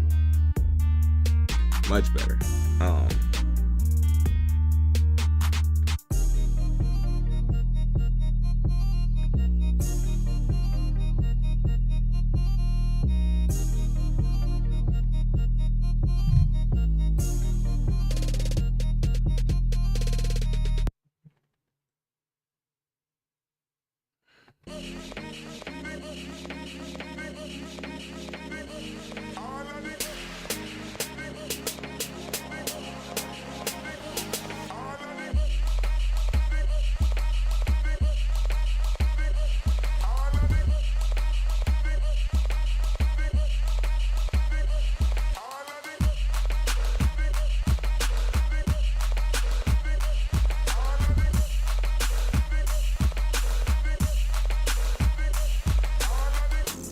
Yeah, if you were long from the lows because you were playing the bottom wick scenario that we're talking about, this is another thing. I was bearish because of this bear flag that I saw playing out, and it did play out and it was profitable for us. However, that's why a market is a market, because there's also some bulls here that are waiting to take us higher. If you were bullish and playing the same bottom wick theory that I was playing, that said, hey, every time we got down here, buyers stepped in and reversed this, you would have been a real bold person to take this trade down here. But much more profit than any of these previous moves have been given up in that reversal. All the way back up to the 700s, we reclaimed the 14 EMA, the 21 EMA, looking like it wants to test the 50 EMA right there at 25,705. But yeah, that's a good move for bulls off the bottom. Those lows were at, even if you, like I said, I was in on this candle and got my last short in before the reversal. But even if you jumped in, say, this candle, the lows of this candle, that's 665, 85, 95. That's a 30-point move to the upside when we've been trading in a 40-point range for 2 hours. So yeah, if you were bullish from down there, you'd be happy, especially because it's not like Nvidia did anything crazy. It just gave us this move back. It was already up here, gave it all up, you know, a little bit of a retracement right back into this zone that it's clearly been in, and looking like maybe it might want to break this zone and head a little higher. That would be super bullish for the bulls. That would cause them to reclaim this 50 EMA in reverse. We have 7 minutes to go in this 1 hour candle. That's always important too. Last time we looked at the 1 hour candle, what did we see? Indecision. Look, we see this 1 hour candle, also indecision. A real doji without much of a body, but a much longer bottom wick. This was pretty much even the last 1 hour candle with the top wick and the bottom wick in this body here. So far, not much body to the candle, but a lot more bottom wick. So if you look to the left again, boom, boom, boom, boom, and boom. all 5 hours here, these bottom wicks have held. The buyers have stepped in this lower zone, holding up at what is on the 1 hour chart is the 200 EMA is 25,678.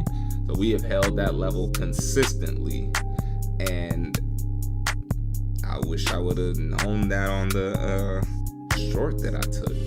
I probably could have gotten those last few points had I paid attention to the lows. So did we even crack the 200? Yeah, we definitely cracked the 200 in this wick just to come. We haven't been able to close below it. That's really interesting. So in this 1 hour, we've come all the way down here, but only to come right back up. There's a lot of bears, I'm sure, that got chopped up here because we were in this. You saw what happened in this candle. And then when we opened, we came all the way down here just to go back up. So I'm sure there's a lot of bears that got chopped up there. There it goes. It still wants that that wants that 50 EMA right here on the 5-minute chart, holding it up at the 200 EMA on the 1 hour chart. So let's see the 15. Oh, paused right there because the 15-minute chart has the 14 EMA right there at 701. So that explains why it held up, even though the 5-minute chart was pushing.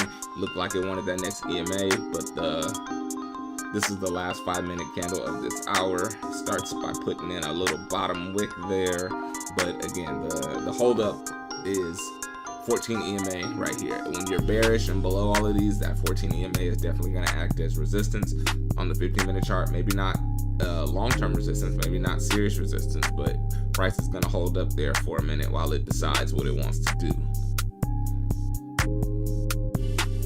As we hang out at this 700 level, you can obviously say the bulls are currently in charge because of that 30-point move from the downside, but as we continue to look, if we have more upside, then it'll slowly grind up to that 720 area on the 30-minute chart. There's 703, so we're finally going to test the 50 EMA on the 5-minute chart right here, and if we can close above that 705 area, very bullish for the short term, and you could even wouldn't be surprised at a continued grind up to maybe even test.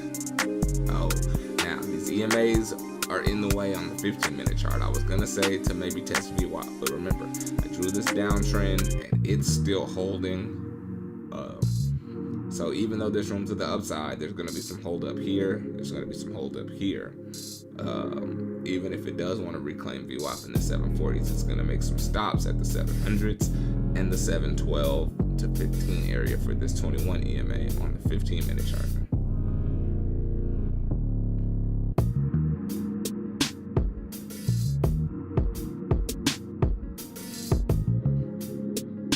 Yeah, on the 30-minute chart, that 14 EMA is up there at 719. And on the 15-minute chart, we got an EMA here, and the 21 EMA is 712. So there's a lot of resistance for the bulls here. Honestly, you did make this move, and nothing was in the way, but now you got a lot of EMAs that you're gonna have to make it through if you want to continue to climb. If you're bullish.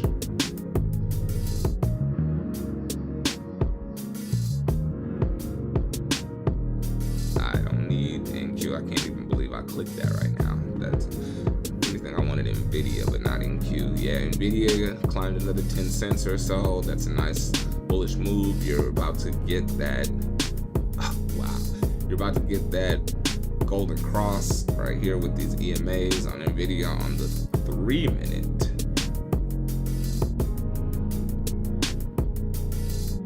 But yeah, price still holding up right here at that 700 level, 702, 703. That is still, again, it pushed for that 50 EMA on the 5-minute.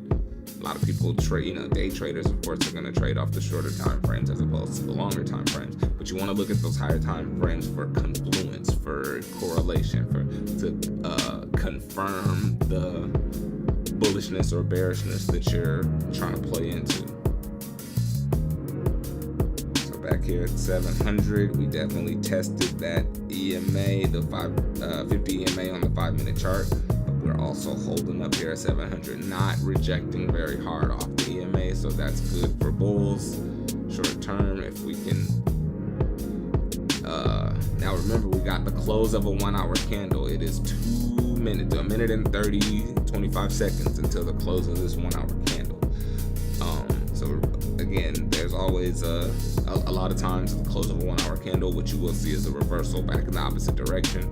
That candle's going to end up somewhere in the body. It's not going to close at the top of the top wick or the bottom of the bottom wick. It's going to close somewhere between, look at all these hourly candles. You don't often get an hourly candle without both a top and bottom wick, no matter how far you look back. It is very, very, very uncommon. So at the close of a 1 hour candle, what you'll often see is a reversal back in the other direction. So the candle will close within the body with both a top wick and a bottom wick. Very, very common occurrence. So you always want to watch out for that. Even if you're following momentum through a certain hour, this one obviously will be super bullish. That's a hammer candle. If you follow the momentum from the lows to the highs, you're up 50 points. But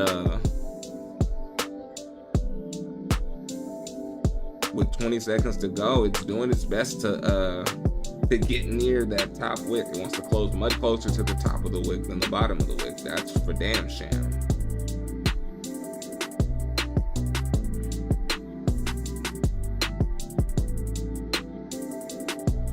So yeah, here on the 1 hour, nowhere near that these EMAs, and that 1 hour candle just closed right there, and the new one opened and pushed down 5 points immediately.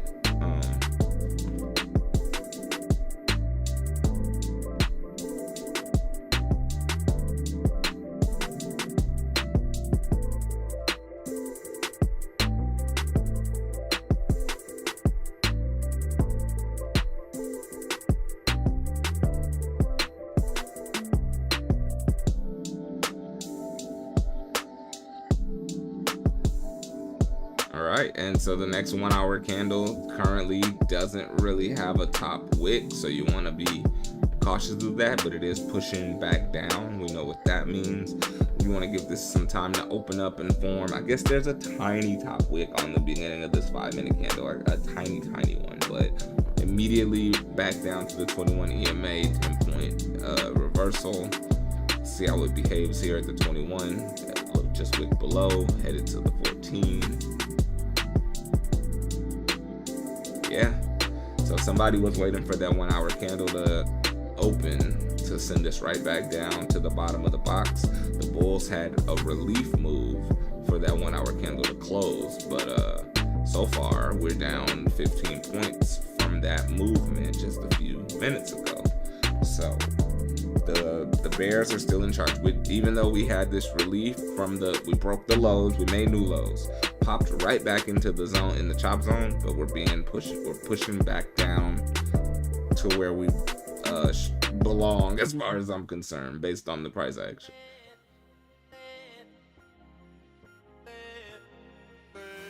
Let's see if it wants to bounce off these EMAs, because you have to remember it's being held down by all of these higher ones. Again, that's a strong rejection off the 14, all things considered. And on the 30, look, they're all up there. We were never able to get there. On the 1 hour, all up there, we were never able to get there. So long-term downtrend, still very much down. I'm bearish. The market is bearish, but that doesn't guarantee that, in these quick scalps, that the bears get the moves they're looking for. So yeah, that's what I should do over this next few minutes.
holding up there off those EMAs. So I'm gonna give it a second while I type this out.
Yeah, that was interesting to look up. That one put me on a pause for a second. I'm gonna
This has been good. I closed the wrong. I've been trying to make sure that I write down some trading information to then record at the end of the live stream to then use that to make a clip later. If you watched any of, and I'm probably just gonna keep doing this until I amass like a real audience, and then I'll stop and set up different production sessions.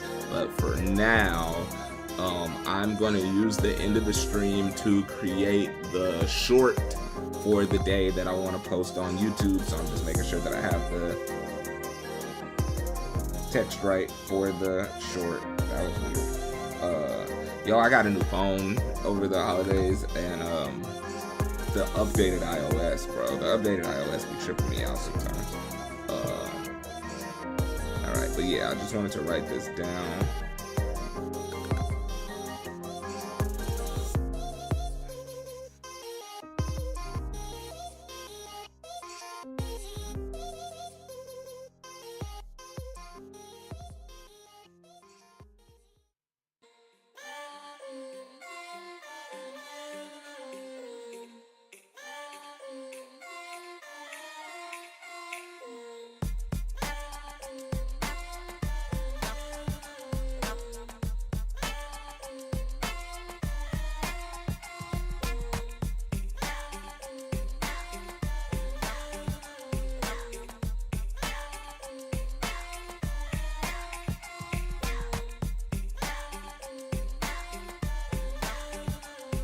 though. That's crazy. You ever tried to understand the math that they use to calculate the EMAs?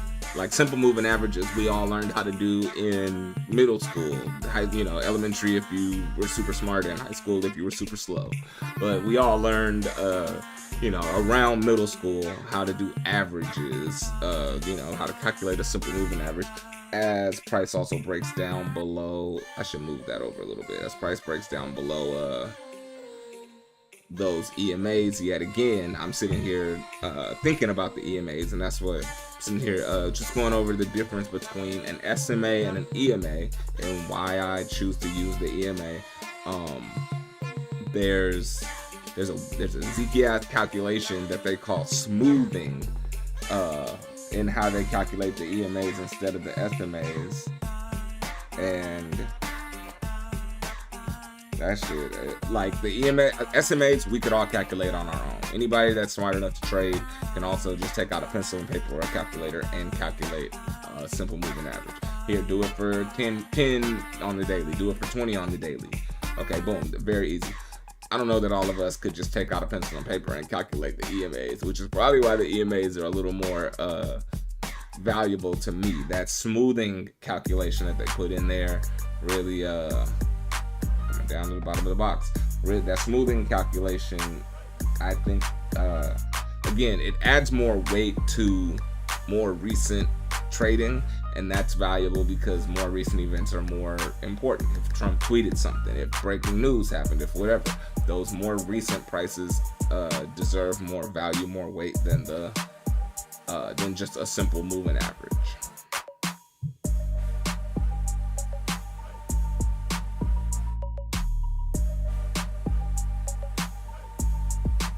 Oh wow, I just got quarterly report from Echelon Studios. Most of you, anybody that's watching this probably doesn't know that I have written, executive produced, and sold a television show before. I've licensed it. I've not sold it because I still own it. I can do whatever I want to with it. But I have licensed it to multiple streaming networks, Tubi, Revolt TV, licensed it to Fox Soul, and a handful of others that you probably haven't heard of. But I just received another quarterly report. This is a Q3 report that, of course, I'm receiving in Q4. But it's always nice to see the things that you worked on long term. Something that you worked on a long time ago still has long term value. Like, it's still paying out even now, and it's hard to be mad at that.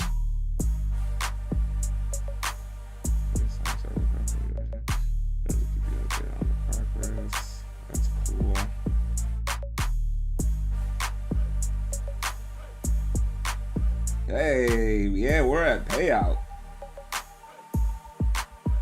That's beautiful. We have achieved another payout. You got to hit your thresholds and things.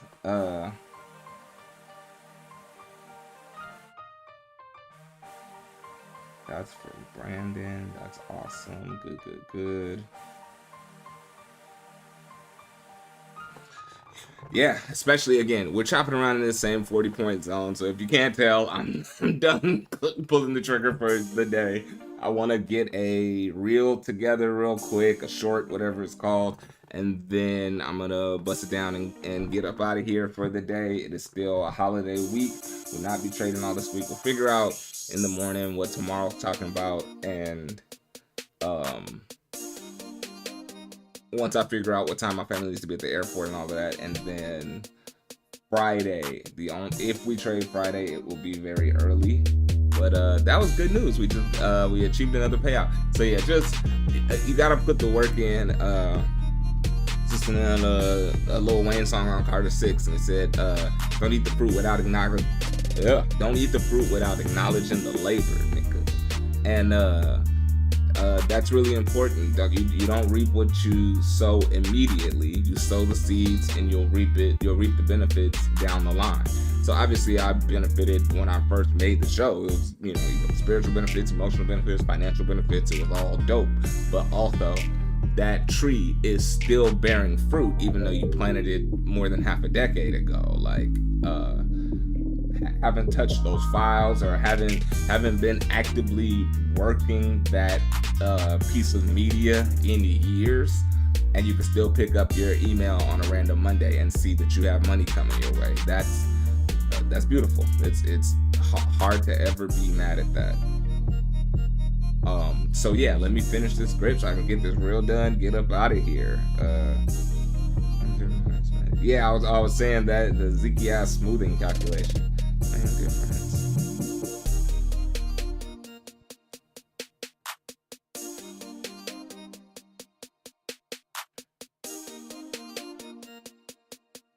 How do I want to word that?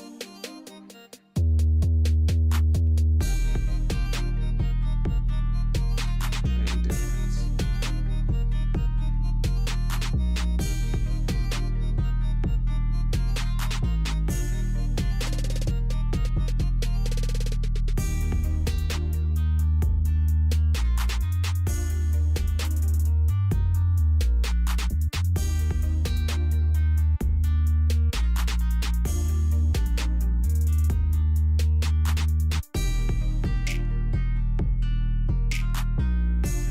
Both.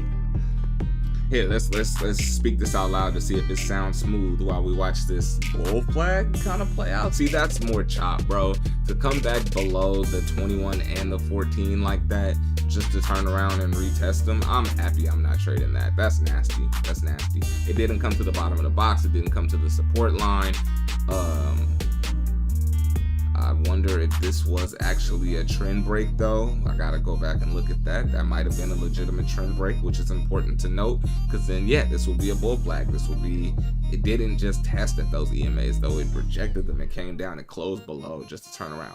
That's nasty, that's choppy, and we're still trading in this tricky 40-point zone, so I want no parts. I'm happy with the day. Let's see how this sounds. Trading tips, let's make this quick. What's the difference between the SMA and the EMA? And what's the difference between the SMA and the EMA? And which one is right for you? Well, SMA stands for simple moving average and EMA stands for exponential moving average. So they're both averages of current price trends. Main difference?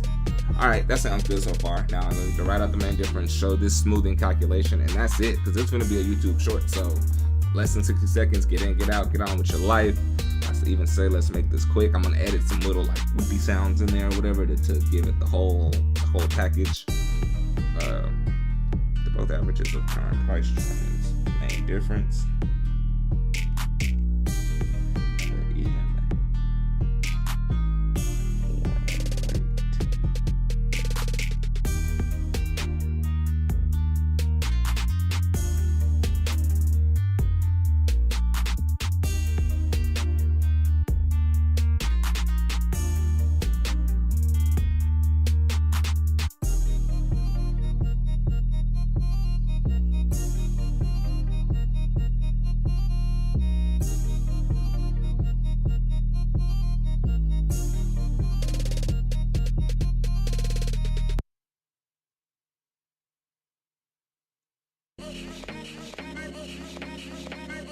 The SMA,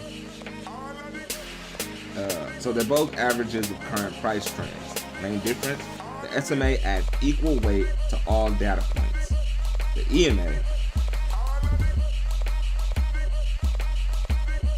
EMA uses a multiplier to apply greater weight to recent prices, making it more responsive to the latest data. Data. What do you guys say? Do you say data or data? Look, our chart is looking very similar to Nvidia again. I'm actually glad that they recoupled, unlike last week on Tuesday where it wasn't really synced up, and I was like looking over Nvidia like, why am I not seeing the same move in Nasdaq? At least now they are looking similar and coupling back up, and it makes sense in my brain. So they're both moving averages of current price trends. Main difference, the SMA adds equal weight to all data points. We gotta pick one, data or data. I like data right now. So they're both averages of current price trends. Main difference, the SMA adds equal weight to all data points. The EMA uses a multiplier to apply greater weight to recent prices, making it more responsive to the latest data.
right, let's try that one more time. Let's just see how that sounds. Trading tips, let's make this quick. What's the difference between the SMA and the EMA, and which one is right for you? Well, SMA stands for simple moving average, and EMA stands for exponential moving average. So they're both averages of current price trends. Main difference? The SMA adds equal weight to all data points.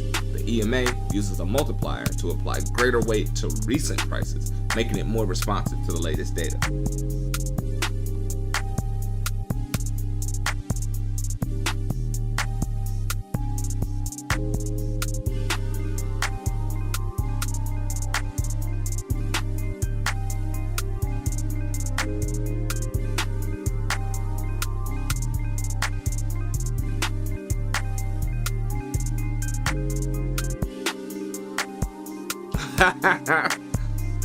I just found a way to make this real a fun one and an interesting one. As price climbs and taps that 50 EMA on the 5-minute chart, I see that this might actually have been a bull flag, and we're headed higher into this box that we've been chopping in all day.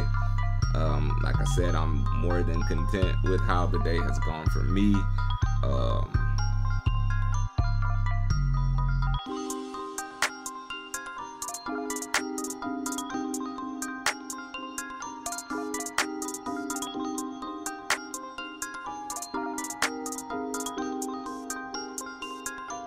Yep, I just found a way to wrap this up and make it fun. I love that.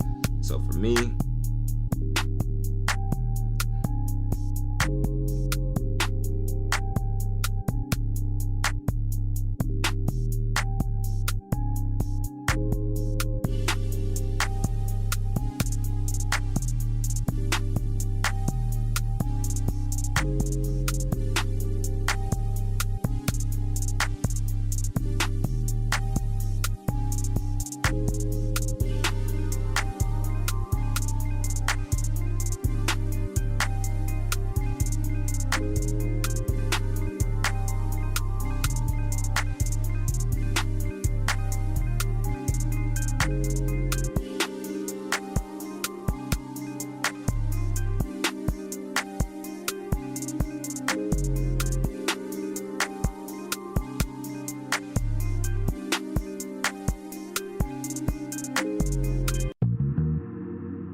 Alright, so yeah, I'm about to test this one time, and then you'll see the real, hopefully, when I get the final version. Let's check NVIDIA to see that, yes, it popped over this next zone, which also explains, wrong button, also explains why we're getting this move here in Nasdaq. Good to see, there's some correlation.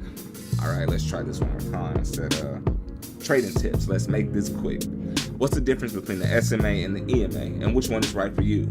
Well, SMA stands for simple moving average, and EMA stands for exponential moving average. So they're both averages of current price trends. Main difference? The SMA adds equal weight to all data points. The EMA uses a multiplier to apply greater weight to recent prices, which makes it more responsive to the latest data. So for me, since I'm day trading futures, I prefer to use the EMAs over the SMAs. Simple moving averages can lag behind the trend. Simple moving averages can lag behind the trend. And in the words of Fat Joe,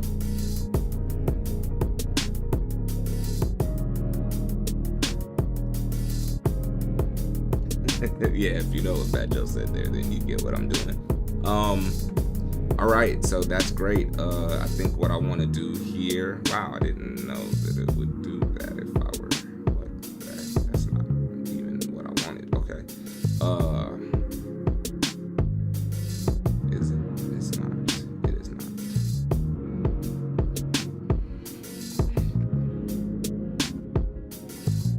All right, I'm gonna do this a couple times real quick, and I know the thing that I needed to do here that I didn't do last time was cut that music. All right, so now price is moving, Let's all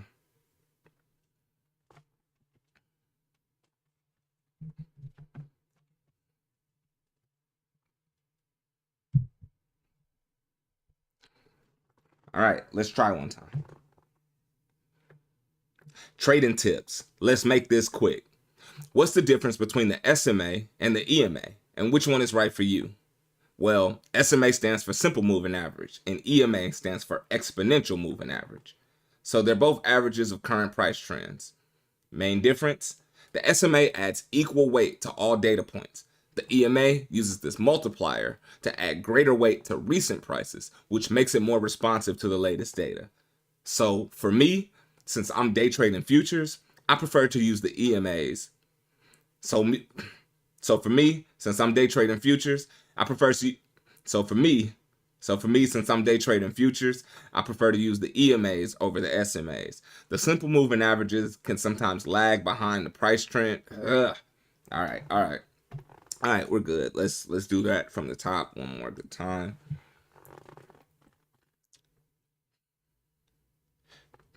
Let's make sure that's the right angle that we want for that and that. Okay. Trading tips. Let's make this quick. What's the difference between the SMA and the EMA, and which one is right for you? Well, the SMA stands for simple moving average, while the EMA stands for exponential moving average. So they're both averages of the current price trend. What's the main difference?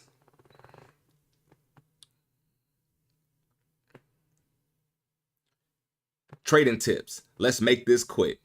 What's the difference between the SMA and the EMA, and which one is right for you? Trading tips. Let's make this quick. What's the difference between the SMA and the EMA, and which one is right for you? Well, the SMA stands for simple moving average, and the EMA stands for exponential moving average. So they're both averages of current price trends. Then what's the main difference? The SMA adds equal weight to all data points, while the EMA uses a multiplier that applies greater weight to recent prices, which makes it more responsive to the latest data. So for me, since I'm day trading futures, I prefer to use the EMA over the SMAs. The simple moving averages can lag behind the current price trends, and in the words of Fat Joe, all right, I want to switch to camera only to get that take for real, because I don't even know if I'm last reel was showing like a live trade, so I wanted that on the chart too, but we go here and just go. All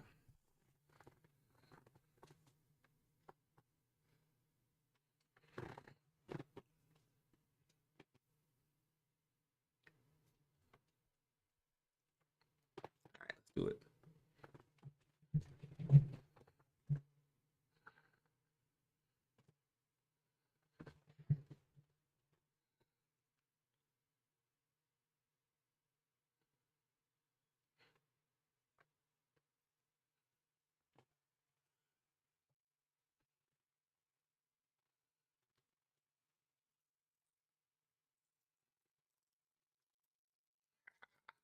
You get it.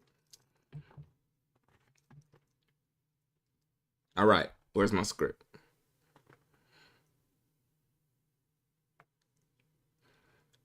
Trading tips. Let's make this quick.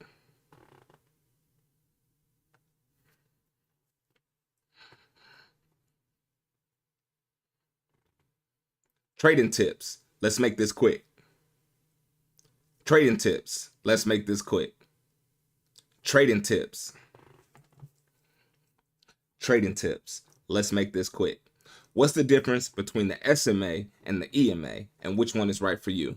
Well, the SMA stands for simple moving average, and the EMA stands for exponential moving average.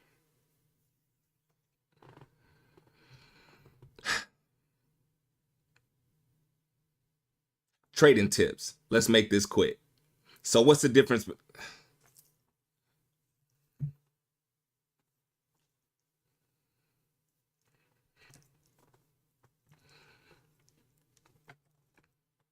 Trading tips. Let's make this quick.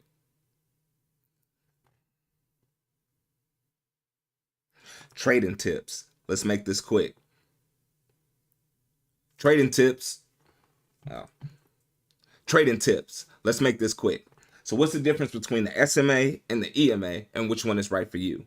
Well, the SMA stands for simple moving average, while the EMA stands for exponential moving average. So they're both averages of current price trends. And what's the main difference? The SMA adds equal weight to all recent data points. The SMA adds equal weight to all data points. The EMA uses this multiplier to add greater weight to recent prices, which makes it more responsive to the latest data. So for me, if I'm day trading futures, since I'm day trading futures, I prefer to use EMA over SMA. The simple move. So for me, since I'm day trading futures, I prefer to use the EMA over the SMA. The simple moving averages can sometimes lag behind the current trend. And in the words of Fat Joe,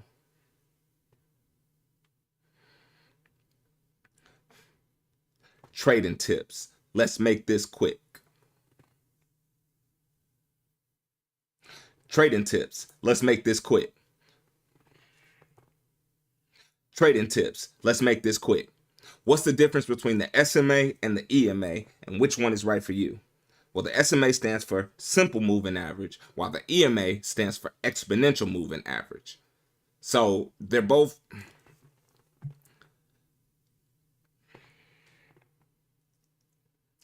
trading tips. Let's make this quick. What's the difference between the SMA and the EMA, and which one is right for you? Well, the SMA stands for simple moving average, while the EMA stands for exponential moving average. So they're both averages of current price trends. Then what's the main difference?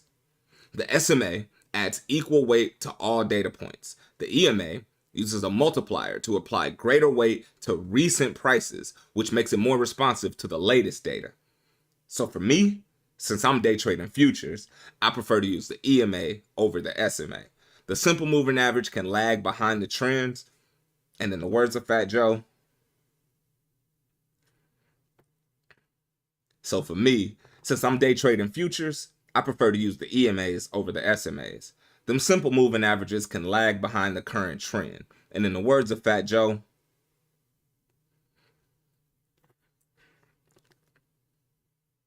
trading tips. Trading tips. Let's make this quick. What's the difference between the SMA and the trading tips? Let's make this quick.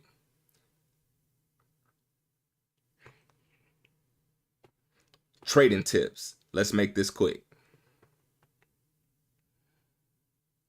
Trading tips. Let's make this quick. Trading tips. Let's make this quick. Trading tips. Let's make this quick.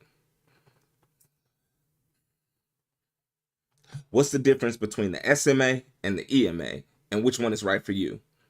Well, SMA stands for simple moving average, while EMA stands for exponential moving average. So they're both averages of recent price trends. And what's the main difference? The SMA, it adds equal weight to all data points, while the EMA uses a multiplier to add greater weight to the recent prices, which makes it more responsive to the latest data. So for me, since I'm day trading futures, I prefer to use the EMAs over the SMAs. The simple moving averages can sometimes lag behind the current price trend, and in the words of Fat Joe,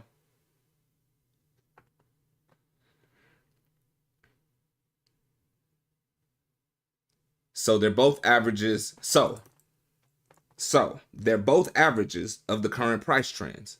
Then what's the main difference? The SMA adds equal weight to all data points, while the EMA uses a multiplier to add greater weight to recent prices.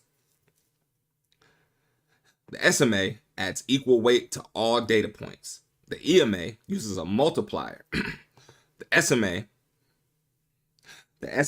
adds equal weight to all data points. The EMA uses a multiplier that adds greater weight. Multiplier to apply. I think that's what's tripping me up. So they're both averages of current price trends. What's the main difference? The SMA adds. What's the main difference? The SMA adds equal weight to all.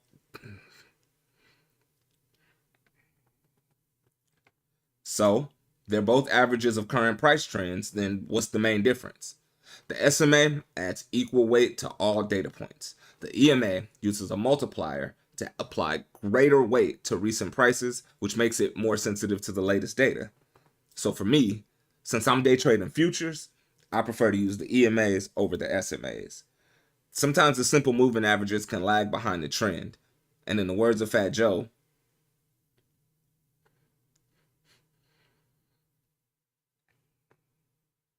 trading tips. Let's make this quick. What's the difference between the SMA and the EMA, and which one is right for you? Well, the SMA stands for simple moving average, while the EMA stands for exponential moving average. So they're both averages of current price trends. Then what's the main difference?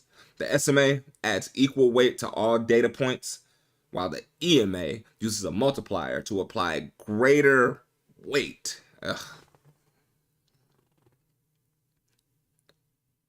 The SMA adds equal weight to all data points, while the EMA uses a multiplier to add greater weight to more recent data points, makes it more responsive to the latest data.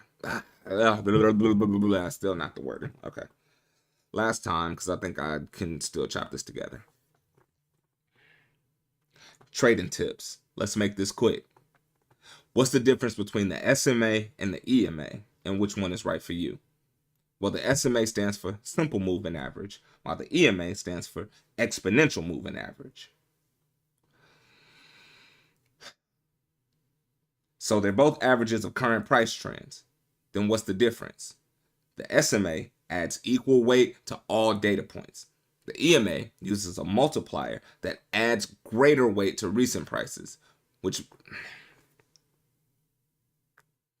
So they're both averages of current price trends. What's the main difference? The SMA adds equal weight to all data points. The EMA uses a multiplier, which applies greater weight to recent prices, which makes it more responsive to the latest data. So for me, since I'm day trading futures, I prefer to use the EMAs over the SMAs. The simple moving averages can sometimes lag behind the current price trend, and in the words of Fat Joe,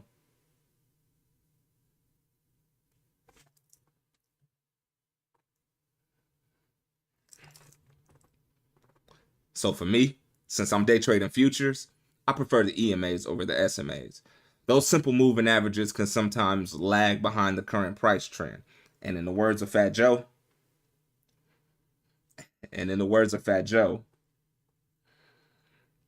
so for me, since I'm day trading futures,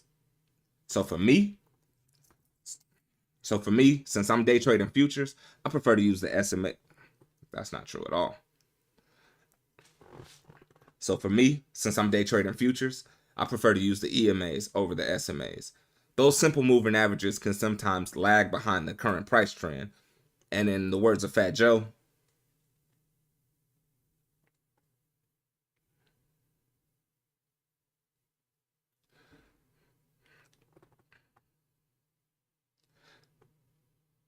so they're both averages of the current price trends. What's the main difference? The SMA adds equal weight to all data points. The EMA uses a multiplier to add greater weight to recent prices, which makes it more responsive to the latest data. So for me, since I'm day trading futures, I prefer to use the EMAs over the SMAs. Those simple moving averages can sometimes lag behind the current price trend. And in the words of Fat Joe, all right, I think I can splice that together to give me what I want. I turned off the music, which was a hiccup last time. I was trying to make a short from live stream, just clip up the live stream and make the short straight from that. Last time that happened. I was like, damn, the music. You can even hear it on the reel that I posted. The song changes twice. The beat drops right as I'm saying something. Like there's it's not perfect, but I muted the music that I just brought it back. I muted the music previously so that we could record clean audio. But yeah, I had been clear on being out. We can look back at the chart now. Headed higher, got rejected at that 730 level, back at 715. Not enough interesting price action to hang out, to remain. So it's been a good day. Thank you all. I'm gonna drop the logo and the disclaimer one more time. Y'all have a good day. We'll be back.